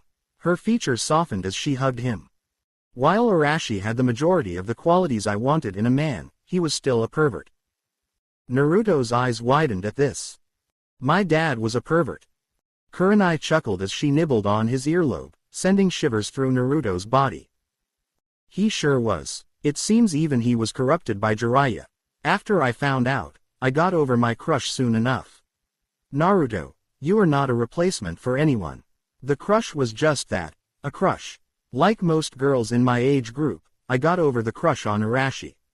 I love you for who you are, not who you resemble. Naruto smiled as she pulled down his mask and pulled him to her, lips meeting. Naruto unconsciously placed a hand around her lower back and another around her upper back, pulling her onto him. She slipped her tongue into his mouth and he replied in kind. After several minutes, Naruto pulled back, his lower lip tugging slightly on hers as they parted. Kurenai smiled as she hugged Naruto. I love you, Naruto. Naruto smirked as he thought up a particularly cheesy line his Aniki would use in this situation. I love me too, Kurenai-chan. Kurenai playfully hit him on the arm and gave him a look of mock annoyance. Baka. Naruto chuckled as he pulled her back into the hug. I meant I love you too, Kurenai-chan. Kurenai smiled. That wasn't so hard to say, was it? Naruto shook his head slightly, giving Kurenai an indication of his answer. Naruto smiled as he remembered the events of that morning. I got a letter from Itachi. Kurenai's eyebrows rose but then she closed them as she kissed his temple. She whispered to him. How is he? Naruto replied in the same whisper. He's doing fine. He's been promoted and taken on an apprentice like me. He said he's been trying to get a mission somewhere around Konoha. Kurenai nodded. Itachi was very different from most Kumo nins. Most of them were told to hate Konoha and they did, not knowing the reason why, not that there really was a legitimate one. Itachi, on the other hand, had no such preconceptions from what she could tell. It seems that being a Jinchuriki gave one a lot of patience and the ability to reserve judgment for when it was needed and not given out left, right and center like the majority of people did. Naruto pulled back and leaned up against the couch's backrest while Kurenai leaned her head on his shoulder. They stayed in that position for almost 15 minutes, content with the comfortable silence. Naruto eventually leaned his head over and kissed the top of her head while brushing his hand over part of her hair in a gentle, repetitive motion. Are you doing anything in the near future, Kurenai-chan? Kurenai shook her head. Not unless an emergency comes up. I'm not going to take on another genin team. You three were a handful. Naruto chuckled as he kissed the top of her head again. Can you say it wasn't worth it though? Kurenai smirked at the implication. It was definitely worth it. Both of them stayed like that for a moment before Naruto heard some distant rumbling. He paled. Oh no. Kurenai looked up at Naruto's expression and then heard the noise as well. She slapped her hand to her forehead. Why now? They heard a crash and the rumbling increased dramatically in volume. Whatever he says, just ignore it. Kurenai nodded in agreement and sat back just as the door to her apartment burst open to reveal a somewhat passionate guy and his younger pupil screaming in their faces. What's this I hear about my eternal rival's adopted brother doing something incredibly unyouthful with such a charming young woman such as Kurenai-san? The entire apartment complex vibrated with guys roaring and Naruto wouldn't be surprised if he had woken up all of Konoha and possibly more. Naruto looked at Guy and pointed to the clock on the wall. One guy had stopped his rant. Guy-sensei, do you know what that is? Guy looked where Naruto pointed and then back at him. Of course, Naruto-kun. It's a clock. Naruto nodded. Indeed it is. And can you read what time it is? Guy looked back at the clock. It is currently 3 minutes past 6 on this fine Wednesday morning. Naruto nodded again. Apparently, Guy still wasn't getting the point. And do you know what the majority of Konoha would be trying to do at this time on Wednesday morning? Guy got into his deep thinking pose, which consisted of him putting his hand on his chin and tilting over comically, letting out a hum as he did so. That is a truly difficult question, Naruto-kun. Naruto gritted his teeth. It's actually remarkably simple. It's called sleeping. Lee looked from Naruto to his sensei. Sleeping. At this time of the morning. Naruto nodded, barely containing himself from smashing these two over the head. Yes, unlike you, most people enjoy sleeping. In fact, the majority of them do something called sleeping in, whenever they get the chance. Naruto's copious amount of sarcasm was completely lost on the green spandex duo. Sleeping in. Naruto nodded. Kurenai could see his fingers twitching, which was a very bad sign. Yes, sleeping in. The majority of humans enjoy sleeping because it is relaxing. People tend to get very angry and somewhat violent when they are forced to wake up, especially if it's much earlier than they have to. Naruto saw Lee pull out that horrid green notebook and began scribbling this down. Once he had finished, he looked back up at them to find that they were shaking their heads in disbelief. Is something wrong, Naruto-kun? Kurenai-san. Do you realize how loud you were when you came in here? Clearly, neither of them thought it was a problem, so Kurenai glared at them. You were loud enough that this entire building was literally vibrating from the volume. It's extremely unlikely that any person within a 500 kilometers radius of this apartment did not hear you. Think for a moment, how many people are there in any direction within 500 kilometers of here? Guy nodded as he vaguely estimated. Many thousands. Kurenai nodded. Considering that about 90% of them were trying to sleep at that time and were forced awake by your level of volume, combined with the fact that they will now most likely attempt to kill the thing that awoke them, do you realize your situation? Realization was indeed starting to dawn on the pair. Naruto looked out the window to see that a mob with makeshift weapons was forming and smiled. I suggest you start running. They don't look happy. Guy turned to Lee with a nervous smile on his face before pointing in the direction of the rising sun. Lee, we must see this as a training exercise. We shall outrun the villagers. If we fail, we will do 100 laps around Konoha on our hands. OSSU. Naruto smiled as they turned to leave. Just a warning, but people seem to be able to find some sort of hidden power when they are forced awake this early.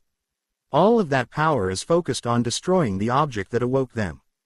Good luck, you'll need it. Guy smiled as they charged out the door and down the stairs, Lee hot on his tail. Once they flew out the doors, Naruto and Kurenai got a sense of grim satisfaction when they heard the mob notice them and begin the hunt. There they are. Get them. Yeah. Naruto sighed. They spoilt the mood. Kurenai nodded in agreement. She was somewhat satisfied that both Guy and Lee were now running for their lives. Kurenai's eyebrows knitted as she remembered the first thing Guy had said. Knowing Guy, unyouthful, consists of either perverted actions or committing crimes. Naruto froze when he remembered what had transpired this morning and put two and two together. Kakashi, when I get my hands on you, you will die. Kurenai looked at Naruto with a slightly raised eyebrow. Kakashi doesn't spread false information. Naruto looked at Kurenai to see she was expecting an answer. Naruto sighed and sat back. He doesn't spread false information, but I can guess what happened. I don't think you'll like it though. Kurenai's eyebrows narrowed. I'll be the judge of that. Saying Naruto was uncomfortable was an understatement. Admitting personal fantasies about your girlfriend to her face was by no stretch of the imagination an easy thing to do.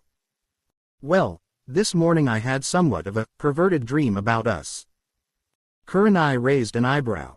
Really? Naruto put his head in his hands. He did not like this at all.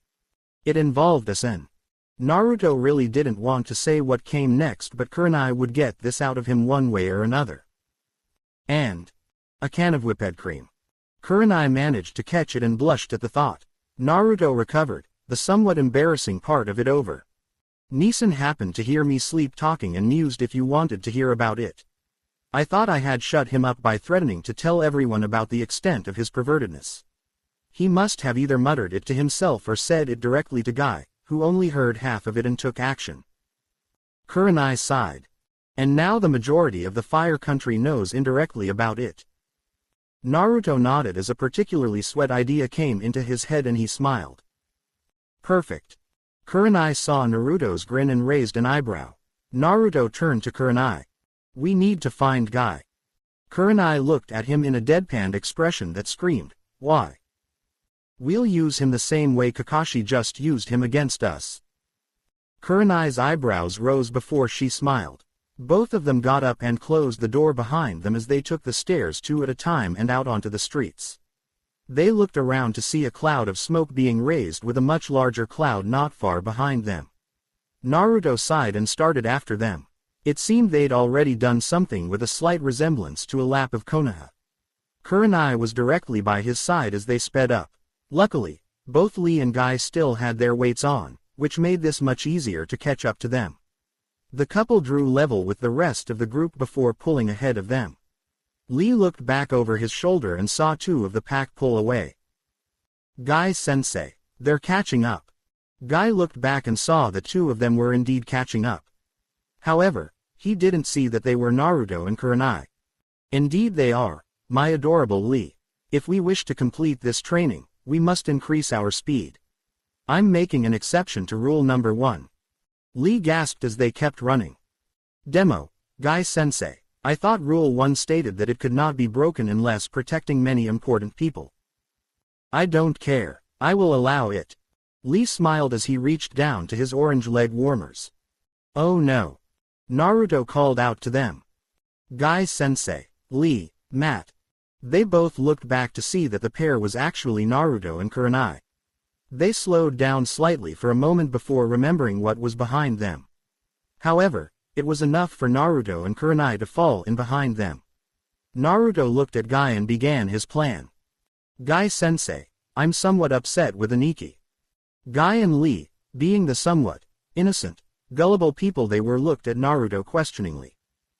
And why would that be, Naruto-kun? Naruto sighed and shook his head. Kakashi Neeson treats his Ika movies and novels better than he treats me. Kurenai had to suppress her full-blown laughter as Naruto's plan was put into action. It was clever, she'd give him that. How so, Naruto-kun? When he gets a new one, he hugs it like the child he never had. Guy gasped in shock. My eternal rival would do something like that. How unyouthful. I shall defeat him with my fists of love. He shall accept the influence of justice and weep.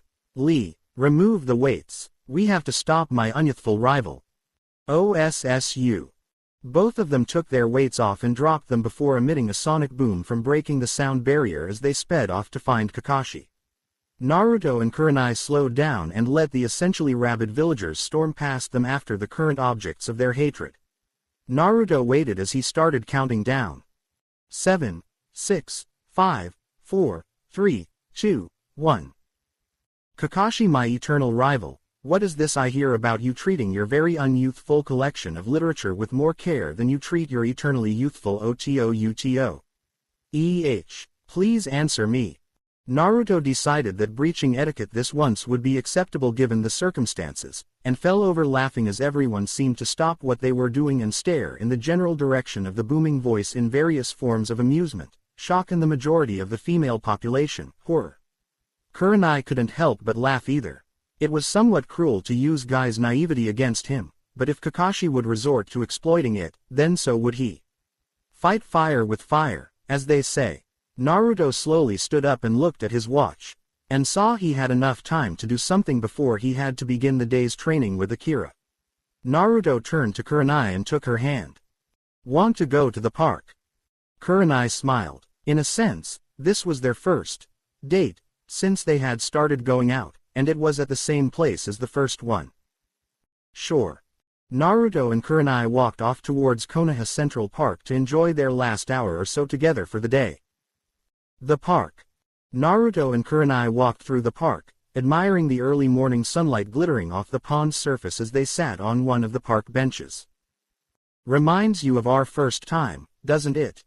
Naruto nodded in agreement. This was the exact same bench they had sat on for their first date. Naruto put a hand on her thigh, while she placed a hand over the top of his.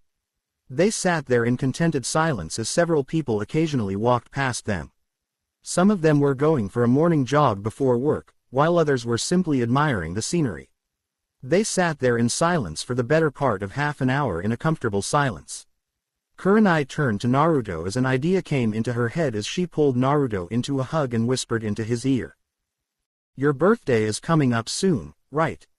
Naruto nodded slowly. His 16th birthday was in just over a week. Have you planned anything yet? Not yet. Kurenai nodded as a smile touched the corner of her lips. Keep the night free. Naruto's eyebrows rose slightly, but he agreed. Sure thing, Kurenai-chan. Kurenai knew there was no one around, so she pulled down his mask and pashed him on the lips. Naruto responded by slipping his tongue into her mouth. After a several-minute-long tongue war, they pulled back before Naruto hugged her. I love you, Kurenai-chan. Kurenai kissed his temple and whispered in his ear. I love you too, Naru-chan. They sat there for another half an hour before Naruto untangled himself from her and gave her another kiss before standing up and pulling his mask back up. Sorry, Kurenai-chan, but it's time for me to go. Kurenai nodded as she stood up as well, giving Naruto one last hug before they went about their daily activities. 10th of October, Naruto's apartment. Naruto had told Akira that tomorrow he could have a day off from training because it was his birthday. Akira had begged Naruto to be allowed to come, and so Naruto had relented, telling him to turn up around midday and had given him the address. Naruto was being awoken by the rays of sunlight streaming in through his window, so he turned over to get away from it. The only problem was that he was still catching the light in his eyes. Even in his semi-sleeping state, Naruto knew something was off. I don't have a window on that side of the room. Naruto grumbled as he slowly opened his eyes a crack to see that there was no natural source of sunlight coming from the other side of the room. However, there was no window, nor a natural source of light. There was, however, a very annoying silver-haired Junin shining a flashlight in his eyes. Naruto growled. What the hell are you doing, Nisan? Kakashi flicked the light off and flipped it over before putting it away. Well, you did say you wanted a sleep in. Then why are you waking me up? Even with Naruto's sleep-blurred vision, he could see Kakashi smiling. Because it's almost noon. Naruto's brain processed this for a moment before he looked at his bedside clock to see that it was 11:47. Naruto shot out of bed, covers flailing everywhere as he raced to put on some decent clothes. Why didn't you wake me up earlier? Sorry, but I had to help an old woman cross the road. Naruto slapped his head as he pulled on a skin-tight black undervest and some black pants. He was reaching for a semi-formal shirt when Kakashi smiled. No need to be formal, it's just a gathering of friends. Naruto looked at Kakashi with a raised eyebrow before putting the shirt back inside as he walked out of his room with Kakashi when he realized something. He didn't have his mask. He looked back to see Kakashi standing in front of his door with an innocent smile on his face, but Naruto could tell Kakashi knew exactly what he was doing. Naruto grumbled and stepped out into the living room to see that all of his friends, senseis and even Akira was there. They looked around and all talk stopped when they saw Naruto's face. Naruto somehow felt completely naked without his mask on. He could see all of the girls in the room had hearts in their eyes while the boys looked green with envy. Asuma smirked. It's been a while since I've seen your face, Naruto. Naruto smiled as he put a hand behind his head and laughed nervously. Naturally, having just a sleeveless skin-tight vest on revealed his well-toned muscles. Naruto looked at the girls who wore the same hungry expression to varying degrees. He smiled lazily. You girls do know I'm taken, right? Ino smirked. Doesn't mean we can't window shop. All of the boys in the room sweat dropped. Kiba took particular interest in his facial features, specifically the whisker marks. No wonder Akamaru and I always thought you smelled like a fox, Naruto. Still, you could have pulled any girl you wanted with that face. Naruto looked at Kiba and then Kurenai before looking back at Kiba. And I did just that. Several of the genin raised an eyebrow, making Naruto look at Ino. I thought you would have told the entire town by now, not to mention Guy-sensei shouting it to the world. Realization came to the few who didn't yet know and they looked at Kurenai with a look that clearly said, "Damn you, I wanted him." Naruto sighed as he took a seat next to Kurenai and gave her a kiss and a hug, which she returned before Naruto looked at the kitchen table to see a somewhat large mountain of presents sitting on it. Naruto looked at the presents in awe. I've never had so many before. Kakashi put a hand on his shoulder and smiled at him. It's probably because you're at the age of consent. 16's a big deal. Naruto scowled at the hidden meaning. Hentai. Kakashi smiled and pulled out Ika tactics. Yup, and proud of it. Everyone else in the room's sweat dropped. Tsunade turned to Naruto before giving him a hug, smothering him in her ample cleavage, much to his and Kurenai's chagrin and everyone else's amusement.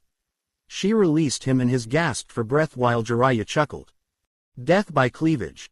Tsunade was about to smack him through the wall when Naruto's sweat dropped. I'd rather not have a gaping hole in the wall, thanks. Tsunade reined in her anger before straightening and pushing Naruto to the table, where everyone either took a seat or stood around. Tsunade smiled at Naruto. Go on, open them. Naruto nodded and reached for the first one. He looked at the card to see it was from Tenten. He smiled at her as he opened it and saw 2 ornate wooden boxes. He raised an eyebrow as he opened one to reveal a professional whetstone sharpening set. His eyes lit up. He'd been meaning to get one for a while now. He closed it and opened the second box to reveal a set of 12 three-pronged Hiraishin kunai without the tags. His eyes widened at this before he looked at Tenten. Tenten, how did you get these? Tenten smirked. Our family are Konoha's main blacksmiths, so your dad happened to leave the schematics for them with us when he used to get us to make them for him. Naruto smiled. Thanks, Tenten. These things are damn hard to make and I've been meaning to get a professional whetstone set for a while now. Tenten smiled. No problem. Naruto put them to the side and went for the next one, which was from Hinata. He unwrapped it to reveal a beautifully lacquered set of chopsticks and a very ornate yellow china bowl with "Ramen Connoisseur" printed on the side. Naruto looked at Hinata and smiled. It's beautiful. You made it yourself, didn't you?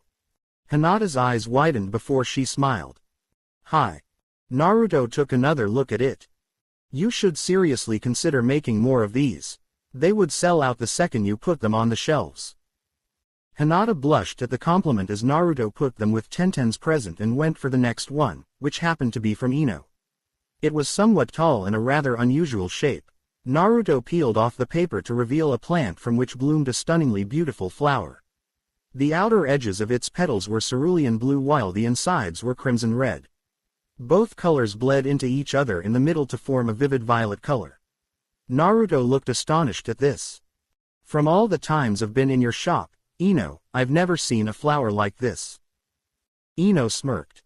Not surprising. I bred it myself just recently. Naruto smiled at her. Thank you, it's beautiful. Naruto placed it with his other presents and reached for the next one. It was long and rectangular. The card identified it as Shino's present. Naruto opened it to reveal a display frame of butterflies that had been meticulously pinned to the soft fabric while each of them had a nameplate besides them, identifying their common and scientific names. Half of them, Naruto didn't even recognize, even with his studies of the Fire Country's wildlife. Shino, where did you get these? I recognize some of them from other countries. Shino pushed his glasses back up his nose. Our clan may only use insects from the Fire Country for the purpose of warfare, however we try to keep our knowledge of the world's insect wildlife as up to date as possible. Naruto smiled as he placed it carefully with his other presents. Thank you, Shino. You are welcome. Naruto reached for the next one and saw it was from Lee. Naruto was somewhat dreading that it might be one of those dreaded green spandex bodysuits, but unwrapped it anyway. He was shocked to see that it was actually a book called The Inner Gates and How to Survive Their Effects for Masters. Naruto looked up at Lee and then back at the book when Tenten sighed and explained. It was annoying, but we finally managed to get Lee to drop the idea of giving you a green spandex bodysuit and give you something more fitting for a birthday present. Lee looked downcast while Naruto smiled. Thanks, Lee. Even with the Kyuubi's help, surviving the effects hurts like hell. This is really useful. Lee smiled and gave his nice guy pose. You are most welcome, Naruto-kun. Naruto placed the book with the others and reached for the next one. This one was from Shizune and Tsunade. He opened it to see a pile of scrolls with all sorts of medical jutsus that were usually kept in Tsunade's personal library. He looked up at her in astonishment. You're giving these to me? Tsunade nodded. Although you have the Kyuubi's help to heal, it's not good to rely on its help all the time. These should help you with the non-life-threatening injuries. Naruto smiled at her. Thanks sis, thanks mum. Most of the people in the room sniggered at the pet names Naruto had given them. Naruto moved the scrolls over to the rest of them and reached for the next one, which was from Jiraiya. It was a book that much Naruto could tell. Do I really want to open this? Most people in the room laughed while Naruto sighed and opened it to confirm his worst suspicions. He slammed his head on the table before looking at Jiraiya in sheer anger and embarrassment. What the hell kind of a present is this, Ero Sennin? Naruto showed it to Jiraiya, and consequently everyone else. Everyone felt the kind of fear reserved for when something very bad was about to happen. 101 Ways to Please Your Wife in Bed. Hentai. Jiraiya laughed before producing another present from his pocket. That was only a joke. No one seemed to think it was funny, so Jiraiya grumbled and handed Naruto the small box. Naruto gave it a dubious look before he opened it and narrowed his eyes. He reached into it and pulled out a circular golden locket and looked at Jiraiya questioningly. Open it. Naruto shrugged and flicked the catch to open it. He froze when he saw what was inside and then started to tear up. Most people around the table were getting worried but were somewhat relieved when Naruto spoke. Thanks, Jiraiya, this means a lot to me. Jiraiya smiled. No problem, Naruto. Everyone looked at Jiraiya, who smiled slightly as Naruto read what was inside the locket. We'll always love you, son. Thanks, Dad. Everyone smiled as Naruto put the locket around his neck before smiling in deep thought for a moment. He reached for the next present to find it was from Kiba. Naruto pulled the paper off to reveal a scroll for the Suga technique. Naruto looked dumbfounded. You're giving me one of your clan jutsus. Kiba smirked. It'd be perfect for your fighting style once you go all out, Fox. No matter which clan it was, giving a clan jutsu to an outsider was a very big deal. Kiba, are you sure? Kiba snorted. Mum said it was fine, so there's no problems. Naruto nodded. Kiba's mother was the clan head, so her word according to the clan was as good as law. Thanks. Kiba smiled at Naruto's somewhat dumbfounded reply, but bit his tongue from giving one of his usual, smart, replies. Naruto reached for the next one, which was from Neji. Naruto opened it and smiled. It was a book on the human tenketsu and how to hit them with maximum effect with and without the juken. Naruto smiled at Neji. Thanks, Neji. This will be really useful. Neji smirked and closed his eyes. No problem. Naruto put the book with the ever-increasing pile of unwrapped presents. Next, he went for one that was from Guy. He felt the same wave of foreboding washing over him from when he was about to open Lee's present, but opened it anyway. He practically choked when he saw what it was. How to use the genjutsu that no one can explain. Wow, thanks Guy-sensei. Kurenai gave the scroll a hungry look while the other's eyes widened.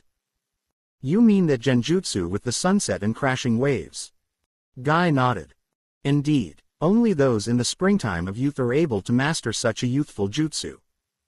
Everyone was suddenly eyeing the scroll very intently, and Naruto made sure to put it into his pocket so that it didn't grow legs and take a walk. There were only several presents left that remained wrapped, so Naruto reached for another one, which was from Asuma. He opened it to reveal an ornate box much like the two Tenten had given him. He opened it and smiled. Inside was a pair of master's trench knives, which was a sign that he was now a master of trench knife combat. He took them out and looked over the masterful craftsmanship before smiling at Asuma. "Thanks, Asuma-sensei." "No problem, Naruto." Naruto placed the knives back in the box and reached for the next one, which was from Shikamaru. He opened it and was pleasantly surprised to find a ninja-themed chess set. He looked over the pieces. The king was the Fire Country's daimyo, while the queen was obviously the Hokage, partly because it was the most powerful piece on the board, but also because it was a very well-done piece of Tsunade. The bishops were, to Naruto's surprise, were himself and Kurenai, while the knights were Asuma and Kakashi. The rooks were not surprisingly Lee and Guy, while the pawns were wisely unmarked. The black pieces were no surprise either. The king was Orochimaru while the queen was Sasuke. The bishops, knights and rooks were all of the known members of Akatsuki, which Naruto guessed Shikamaru had gotten the information from Jiraiya. Naruto smiled at Shikamaru. "This is great, Shikamaru. I assume you made this yourself." Shikamaru nodded. "Yeah, it was troublesome, but my mother wouldn't stop nagging me until I completed it." Everyone shared a laugh at Shikamaru's expense, which he didn't mind in the least. Naruto put the pieces away and placed it with the other presents. He reached for the one Choji had given him. It was remarkably small, but Naruto knew good things came in small packages. He opened it to confirm the thought. A year's passed to 3 bowls of ramen a week from Ichiraku's and 3 plates of meat a week from their favorite barbecue restaurant. Naruto smiled at his big-boned teammate. "Thanks, Choji. I'll have to invite you to help me out with using these up. I won't be able to do it myself." Choji gave Naruto his clan's trademark friendly smile. "No problem, Naruto." Naruto reached for another one. This one was from Akira. He smiled at his apprentice as he opened it and his eyes widened in disbelief. "Special Nindo Ramen, Akira. This stuff is extremely rare." "Thanks." Akira smirked. "You're welcome, sensei." Now, there was only one present left on the table, however, 2 people had not given him presents yet. He took the last one and saw it was from Kakashi. It was a very small gift, so he unwrapped it to find a key. He raised a single eyebrow. Simple presents like this from his older brother usually had a hidden meaning. He thought about it for a moment before he realized what it meant and he lunged at his older brother. "Thanks, Nisan." Kakashi smiled as Naruto got off him, and tried to regain some of the dignity he had before being tackled to the ground. "No problem, Ototo. Welcome to the man's world." Naruto smiled. This wasn't just a key to a lock, it was also the metaphorical key to leaving his childhood behind and becoming an adult. Naruto set the key down and looked at Kurenai, who was smirking at him. "I'm giving you my present tonight, Naruto." Most of the people's eyebrows in the room rose, but they said nothing. Naruto looked at everyone and smiled. "Thanks, this means a lot to me." They all dismissed it in their own ways. Tsunade looked at Naruto. "It's about time for the festival, and despite what others may want, you are not going like that." Naruto grinned sheepishly while the majority of girls in the room groaned in disappointment. Tsunade pulled Naruto forcefully to his room, much to everyone's amusement, while she told them to get ready themselves. Shortly afterwards, everyone had gone home to get their ceremonial kimonos to go to the festival. Naruto returned to his room somewhat unwillingly, dragged there by Tsunade, who stood in front of the doorway imposingly, stopping any plans of escape that might enter his mind in their tracks. "You are going to go in a kimono, regardless of whether or not you want to." It was a somewhat well-known fact among his inner circle of friends that Naruto hated wearing kimonos. Naruto sullenly trudged into his room, closing the door behind him, mumbling his reply. "Sure thing, Okazen." He opened the closet door and began searching his formal wear. He ripped through them, finally settling on a mainly cerulean blue kimono with canary yellow trimming. He kept his undershirt and pants on, placing the kimono over his shoulders and tightening it around the waist. Kakashi chuckled from the doorway, catching his attention in his gray kimono with black lining. Kakashi whistled at Naruto. "Not bad, Ototo. You sure you won't be lynched by mobs of fangirls?" Naruto chuckled, smiling lazily at Kakashi. "Nah, when they see me with Kurenai, they'll be cursing themselves." Kakashi snorted and left the room, calling back to him. Come on, Naruto.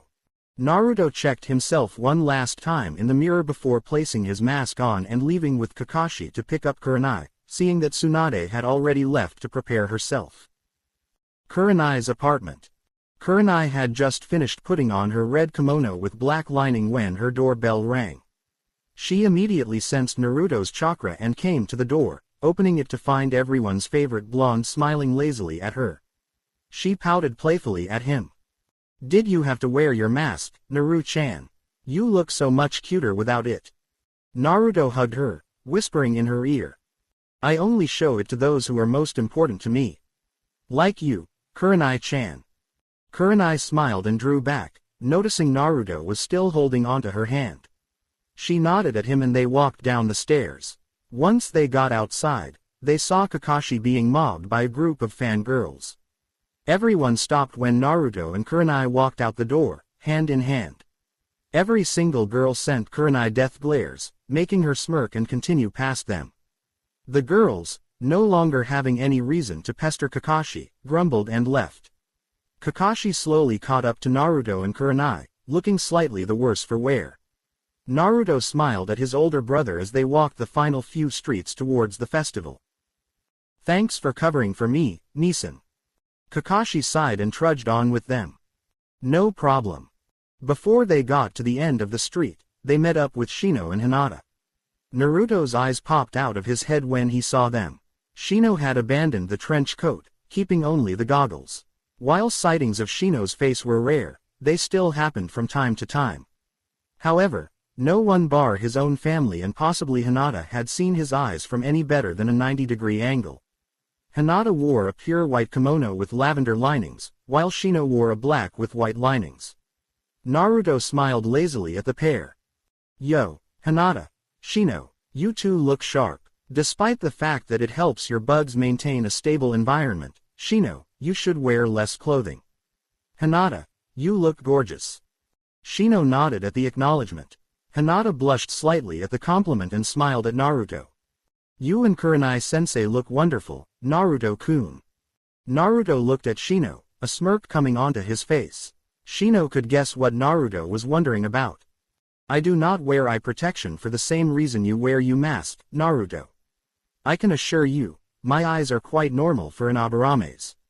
A side effect of our clan's abilities is very weak eye pigment.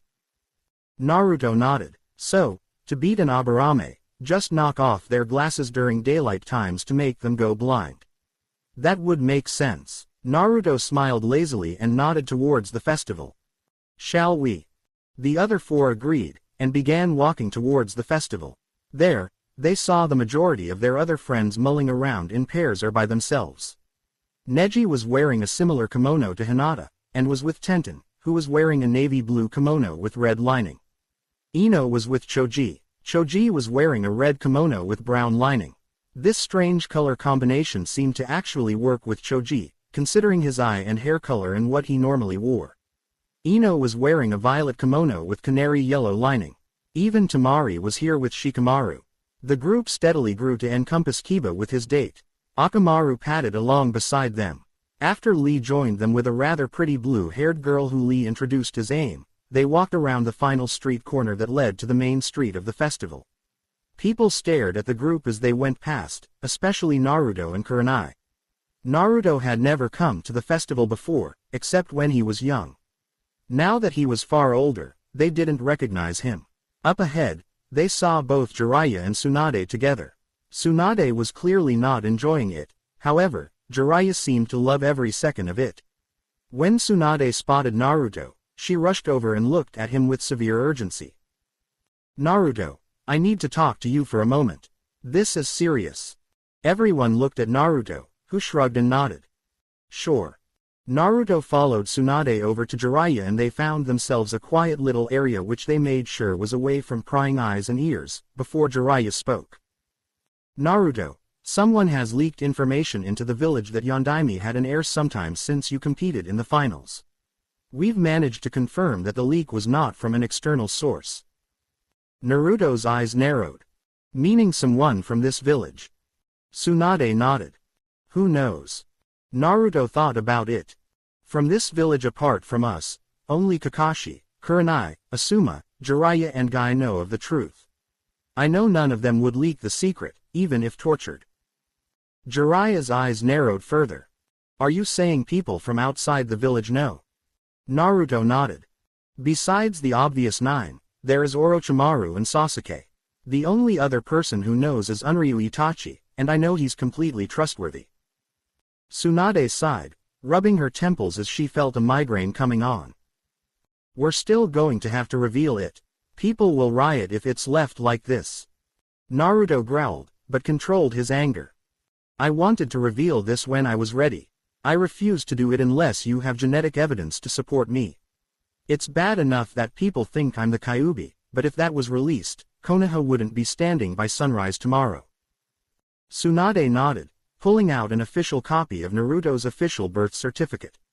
An official birth certificate was undisputable proof of who your parents were. Any changes to it would be noticeable if studied by a professional. Naruto nodded. Fine, I don't like this though, it's like whoever leaked the info wanted us to do this. Jiraiya nodded in agreement. They may have wanted us to do this, but we have no choice to play along for now. Naruto nodded, anxious to rejoin his friends. Well, give me a heads up when you're going to do it. I assume it will be today during the festival. Tsunade nodded and hugged Naruto. Don't worry. All 3 of them walked back out into the festival, rejoining with their friends as they went past the lines of stalls selling all sorts of foods and goodies, prizes and gifts. Naruto saw a cotton candy store and took Kurenai's hand, walking over to it. Naruto walked up to the guy who smiled at them. What can I get you today? Naruto saw that the man offered half and half fairy flosses, and looked at the startling selection. Could I get a large half and half blueberry and raspberry, please? The man nodded and began preparing them. Kurenai smirked at Naruto's choice. You really know the way into a woman's heart, Naruto. Naruto smiled as the man served it up. 200 Ryu, thanks. Naruto nodded and handed the coins over, taking the giant ball of confectionery and moved back over to their friends. Kurenai was busy eating the blueberry side while Naruto was eating the raspberry side while managing to make it look as if he wasn't eating at all, besides the fact that there were chunks disappearing out of Naruto's half and he was chewing. 1 or 2 at a time, the pairs split off when one store or another took their fancy and rejoined the group when they were finished. According to the program he had picked up at the start of the festival, it was almost time for the Hokage's speech. Everyone seemed to be thinking the same thing as they headed towards the town square where there was a small stage and a podium in the middle of it. At the moment, Jiraiya, Tsunade and Kakashi were the only ones up there. So that's where he ran off to. Naruto smirked at Kiba's musings. At least he wasn't visiting Obito again. Everyone apart from Kurenai looked at Naruto for an explanation. Who's Obito? Kurenai answered for Naruto. Kakashi's former teammate, Uchiha Obito. Unfortunately, he was killed during the war with Iwa. Naruto nodded, sighing. I always wanted to meet him, he sounded like a decent guy. Their conversation was stopped by Tsunade, who took to the podium and addressed the ever-growing crowd. Thank you people of Konoha for coming on this fine day to celebrate the sacrifice of one of our greatest heroes to allow us to continue living. Firstly, some of you may have heard a rumor being passed around that the Yondaime has a living heir. I wish to clear this up now. There was murmuring among the crowd, which died down as Tsunade pulled out the official copy of Naruto's birth certificate.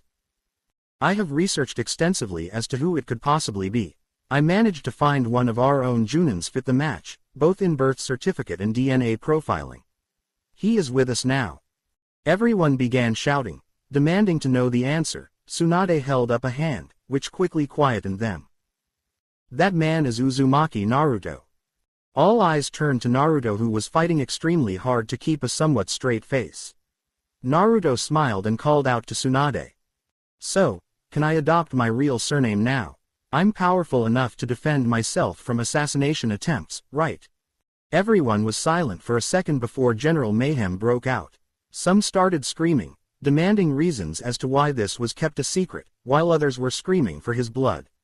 Naruto sighed and pulled out the locket he had gotten not 2 hours ago from Jiraiya, flipping it open to reveal a picture of a very worn-out, but ever-happy Arashi with his wife holding a child with a mop of blonde hair and blue eyes.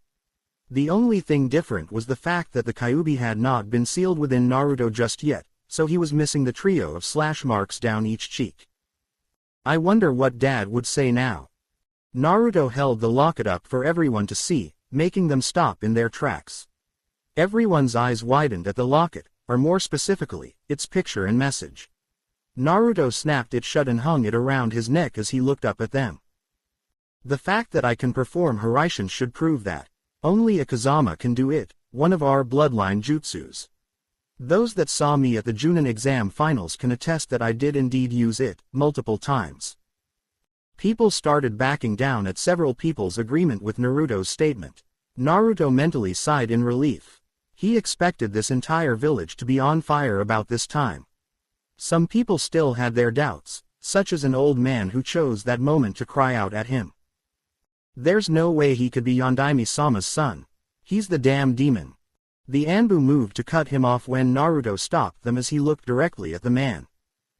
Firstly, I have to congratulate you on speaking of an S-class secret in public, one I was asked to protect by Sandaime himself, using any force necessary to keep it a secret, meaning I am allowed to kill you here and now. However, let's go with that hypothetical. Let's say I am the Kyuubi no Yoko reincarnated. Why am I not killing you or anyone here right now?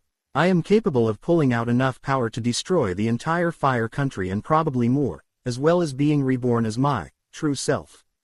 In fact, I have never killed a person of Konoha before. Nor do I intend to. I have had the opportunity, as well as the law on my side to do so on several occasions, yet I did not take any of the opportunities. Also, if I was a demon, I would rape any female that took my fancy at the time. I have never considered anything of the sort, let alone commit acts of disloyalty to my girlfriend, despite the innumerous girls who like to throw themselves at me wherever I go. Demons value nothing but their own lives. Everyone else is expendable. I have never thought of any of my allies, regularly known as friends, in that manner. In fact, apart from the Junin exam finals where I fought another like myself, I have never used the fox's power except to protect a friend in danger.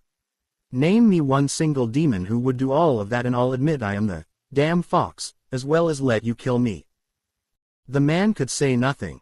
He had just been chewed out in front of probably all of Konoha by a boy 50 years his junior. He opened and closed his mouth several times as he tried to come up with an answer, but failed miserably. Naruto sighed, shaking his head. I'm what is officially known as a Jinchuriki, however, I dislike that term as much as Choji dislikes being called fat.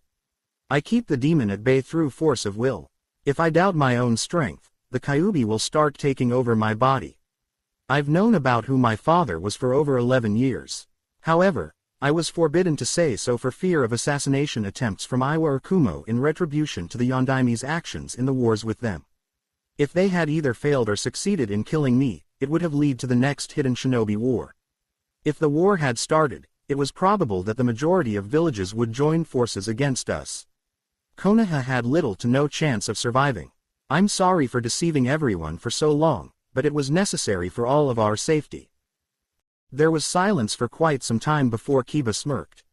I don't care who your parents were or what you are, you're still Naruto, our favorite lazy blonde genius.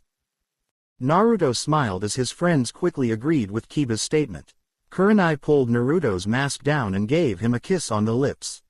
She drew back after no more than 15 seconds, hugging him, which he returned. You know I will always love you.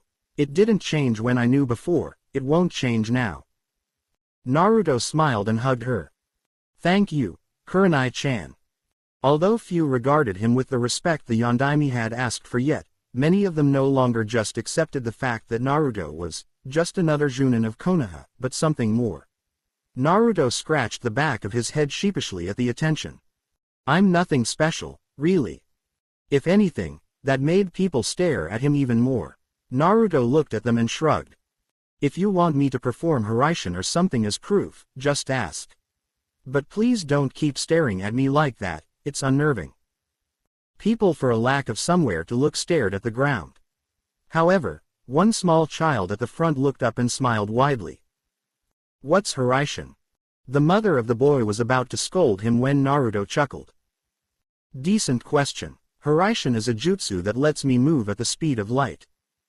The boy's eyes widened and he started jumping up and down. Do it. Naruto smiled and pulled out one of the three-pronged kunai. Sure thing. Only problem is, I don't have anywhere to throw this. And with that, people created a path for him straight down the middle of the crowd. Naruto smiled lazily and started twirling the kunai on a finger. Thank you. Naruto hurled the kunai down the aisle and felt himself being dragged towards it. Once it hit the ground, Naruto activated the jutsu and flashed straight through the crowd, leaving a yellow streak behind him. Everyone gasped at the sight, seeing him reappear next to the kunai, which he picked up and pocketed, turning around to smile at everyone again. Naruto walked back over to his friends who either stared at him in astonishment, or in the case of Shikamaru sighed. Mendoku-say. Pretty much everyone agreed with him there. Naruto sighed, still being the center of attention. I never thought being the center of attention would be this uncomfortable. Tsunade, can you start talking again of something? Naruto's friends smirked, snorted or chuckled at his antics. Tsunade coughed, catching most people's attention. Now that is out of the way, I would like several people who knew the Yondaime well, such as his Junin-sensei and his last student to speak of him.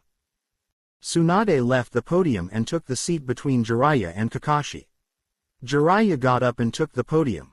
Jiraiya was never one for public speeches, and now was no different. The only reason he didn't stumble over his own words was he had the speech pre-written. After Jiraiya finished, Kakashi lazily got up and said a few choice words about his sensei and what he had done for his genin team as well as for Konoha. When Kakashi had finished his speech, numerous people turned to Naruto, obviously expecting something. Others quickly joined him, and once again Naruto was the center of attention. Naruto sheepishly scratched the back of his head and laughed nervously. I never really got to meet him. He died less than an hour after I was born. Everyone looked away, obviously embarrassed from making such a tactless silent request. Apparently, that was all that was going to be said, as people started breaking away in groups or pairs to spend time with their friends. Naruto felt a hand on his shoulder and turned to see Kakashi there, smiling at him. You always did have a way with words, Ototo. Naruto shrugged. But it's true. Lee slapped Naruto on the back, making the blonde stumble. Naruto-kun, some people have truly left their youth behind, and have clouded their vision with hate. Naruto smiled lazily at Lee as they bid each other farewell and split up into smaller groups as they headed in the general directions of their homes. Thanks, Lee. Just then, Naruto remembered the key Kakashi had given him. He fished it out of his pocket and looked at it. It was defiantly a key to a door of some kind, as it was too large to fit a padlock. Lee split off to go to his own apartment, leaving just Naruto, Kakashi and Kurenai to walk the final few blocks to their apartments. Kurenai tugged Naruto's hand towards her door. My presence upstairs, Naru-chan. Kakashi grinned at them and began walking off, calling to Naruto over his back. Remember, Ototo, never have a night with an unprotected weapon. Kakashi used body flicker to disappear straight after he said it, leaving Naruto and Kurenai to figure out what he had meant. After several seconds, it clicked. Naruto realized first and blushed heavily. Kurenai saw this and caught onto the meaning. Never have sex without protection. Kurenai's face twisted into a scowl as she debated whether to find Kakashi and crucify him or to leave it for now and do what she originally intended. Naruto shook his head to clear the overloading amount of perverted thoughts flying through his head and turned to his girlfriend. Kurenai-chan, just forget about him. He's way too perverted for his own good. Kurenai sighed, looking upwards to her room. Kakashi's words struck a little too close to home for comfort. Indeed. Well, let's go. Naruto nodded and took her hand again as they unlocked the front door and walked up the 2 flights of stairs to Kurenai's apartment. Once inside, Naruto noticed a rather aromatic smell permeating the entire apartment. He also noticed the curtains were drawn and the lights were on low. What really caught his attention was that the table usually in the middle of the room was pushed to the side and a massage table was now in its place. On the table next to it was an assortment of massage oils. Naruto suddenly got a very good idea of what his birthday present was going to be. Kurenai-chan, are we ready for this yet?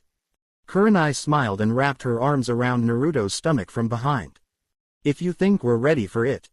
Naruto thought about it for a moment.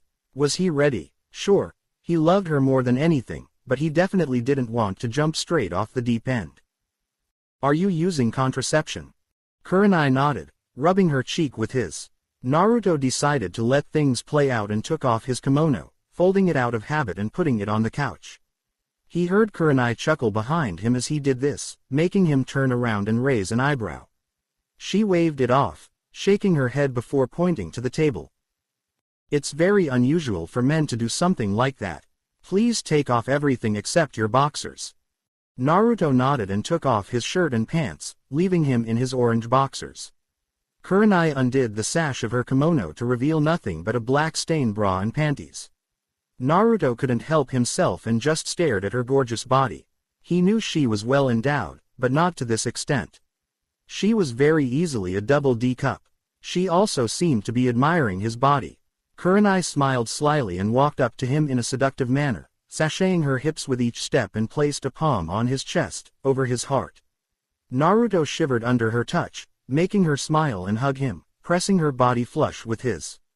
Naruto wrapped his arms around her waist and pulled down his mask, leaning in for a kiss. He felt her tongue invade his mouth, making a heavy blush touch his face. She could feel the bulge in his boxers, straining to be released. She slowly pushed him back onto the massage table, placing a hand on his stomach, which made him shiver violently. His stomach had always been a very sensitive area to another's touch. Kurenai leaned down next to him and whispered into high ear. Not surprising it's so sensitive. Now, turn over. I'm going to show you what females could be taught during the special, kunoichi, only lessons. If you're wondering, I've never had to use them before. Naruto nodded and turned over. The kunoichi only lessons were completely optional, and were aimed at teaching the females if they wanted how to be able to get close to their targets with things like massaging, and for the more adventurous ones, sexual techniques before the regular training took over and they could dispose of them. He could hear Kurenai take one of the massage oils of the table next to her and unscrew the lid. He heard her rubbing her hands together before placing them on his upper back and began rubbing her hands across his muscles, working the stress out of them. She smiled slightly. Your upper back muscles are slightly tense. Naruto half sighed, half grunted as he felt the massage oil begin seeping into his skin and a bomb in it temporarily ignited his muscles on fire before leaving them with a soft tingling. Somehow, she was working his muscles in a way that used minimal pressure, but still felt as if she was pressing her full weight into them. After just over a minute, Kurenai started work on his middle and lower back. Your middle back is somewhat tense. Your lower back's muscles are very tense. Naruto let out another half sigh, half grunt as Kurenai began working with the oil on his middle and lower back. He could feel the oil beginning to seep into his pores and then his muscles as Kurenai continued to work. Naruto half expected her to pull his boxers down and start work there, but she skipped it and went straight to his thighs. She stopped when she placed her hands on it. My God, Naru-chan, what are you doing to your legs? These muscles are practically locked in place. Come to think of it, his leg muscles had always been the worst for wear when he did either a harsh day of training or was on the short end of the stick in a fight. Personally, he put it down to his weights. Probably my weights. Kurenai smiled as she took her hands back and wiped them on a piece of cloth. Naruto heard her resealing the lid and opening another one. He heard her rubbing her hands together again before reapplying them to his legs. He stiffened slightly as he felt the bomb sear his skin and muscles, but relaxed as Kurenai began working it in. He had to admit, he was kind of thankful they offered to teach this sort of thing to females in the academy. Kurenai moved down to his lower legs and began working on them.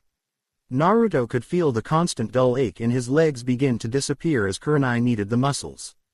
After Kurenai finished of there, she went back up to the arms. Starting with the left arm, she began working with the upper part first and worked her way down to the forearm. She started on the other arm, taking her time to finish it. Naruto felt her hands leave him. Naru-chan, turn over so I can do the front. Naruto turned his boy over and got the shock of his life. Kurenai had at some point abandoned her bra and panties, leaving Naruto with a perfect view of her completely unclothed body. Despite his best efforts, he got a nosebleed, making Kurenai smirk and place a hand on his chest above his rapidly beating heart. The great Kazama Naruto, who fears no one and nothing, gets wound up over seeing his girlfriend naked. I'm flattered, really. A.N. The lemon scene following was censored. If you really want to see it, check my Media Minor account. About 2 hours later, Naruto slowly began to rouse from his sleep, the sound of crickets outside slowly bringing him back to consciousness. What he first noticed was the feeling of a body next to him in his arms. The events of the day came back to him, making him smile and gently encircle Kurenai in his arms. She let out a slight moan, obviously enjoying the touch as she rested her head against his chest, still asleep. Naruto looked at the clock, noticing it was just after 3 p.m. Slowly, he felt Kurenai begin to stir too, slowly opening and blinking her eyes, smiling as she caught sight of Naruto, hugging into his chest.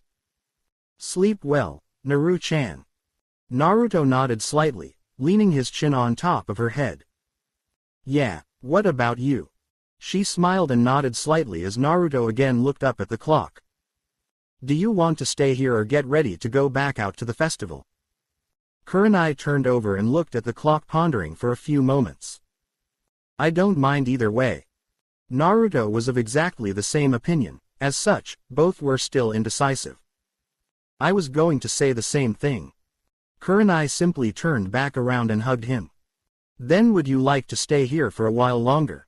The festival doesn't stop until about 11 p.m. tonight. Naruto shrugged and nodded. Sounds good to me. Kurenai looked down at Naruto's body, shaking her head slightly, her obsidian hair brushing over Naruto's chest as she did. I still can't get over how big you are. Naruto raised an eyebrow and looked down, smiling sheepishly. Big, what do you mean? Kurenai traced a finger down his stomach and over the focus of her attention, making Naruto shiver. Most men are between 5.5 and 6.5 inches fully erect. Naruto smiled slightly and kissed the top of her forehead. What can I say? I aim to please. Kurenai smirked and looked up into his eyes, leaning in to kiss him, which he returned before they parted lips, both sets tugging slightly on the other as they left. And I don't just mean how well endowed you are downstairs either. You've gotten so tall and so much more handsome than when you were younger, that in your maturity for your age is amazing. Kurenai snuggled up closer to him and smiled. If this is a dream, I really don't want to wake up. Naruto nodded slightly before what his lover had just said set off a flashback to that morning and the dream he'd been woken from, making him blush and get a slight perverted grin over his face, again resting his chin on her head so she didn't see it. Neither would I. This is a little too enjoyable to just wake up from. Both of them lay there, chatting softly to each other until it reached 4 in the afternoon and they both begrudgingly separated, taking a shower each so as to avoid getting into the same situation that required them to take one in the first place, getting dressed and heading back out and towards the main street where the festivities were still in full swing. Arm in arm, they walked back, drawing scores of stares from everyone. Most were focused on Naruto, be it because of the revelations earlier in the day or in the case of a number of females, a very badly masked look of hunger, while a number of males looked at him in envy. Kurenai drew a fair number of stares as well. However, that was broken when one Junin approached Naruto with a smile on his face. Sorry for doubting you, Naruto. I worked closely with your old man in the Iowa War, so I'm glad to see his son still alive and kicking. I think your dad would be really proud to see you like this now. Naruto smiled as he nodded, taking the Junin's extended hand. Thanks. Sorry for deceiving you about my heritage though. He shook his head as they let go. Like you said, it was in all of our best interests. That takes a hell of a lot more determination than simply blurting it to the world at the first chance you get. Naruto nodded as the man chuckled and stepped aside. Didn't mean to hold you up though. Take care and I'll see you around. Naruto nodded slightly. By the way, I didn't get your name. The man's eyes widened as he snorted. Trust me, forget to introduce myself. The name's Beshiko. Naruto nodded. Well then, Hope to talk to you soon, Beshiko. Take care. He nodded. You too. Naruto and Kurenai left as Beshiko smirked at their backs, making Naruto freeze when he heard something that sounded all too familiar as Beshiko turned and began walking. Nice catch. Naruto turned around, apparently being the only one to hear it, making him sigh when Kurenai looked at him questioningly. Something wrong. He shook his head and they continued walking through the festival, a smile spreading over his face. Nothing at all.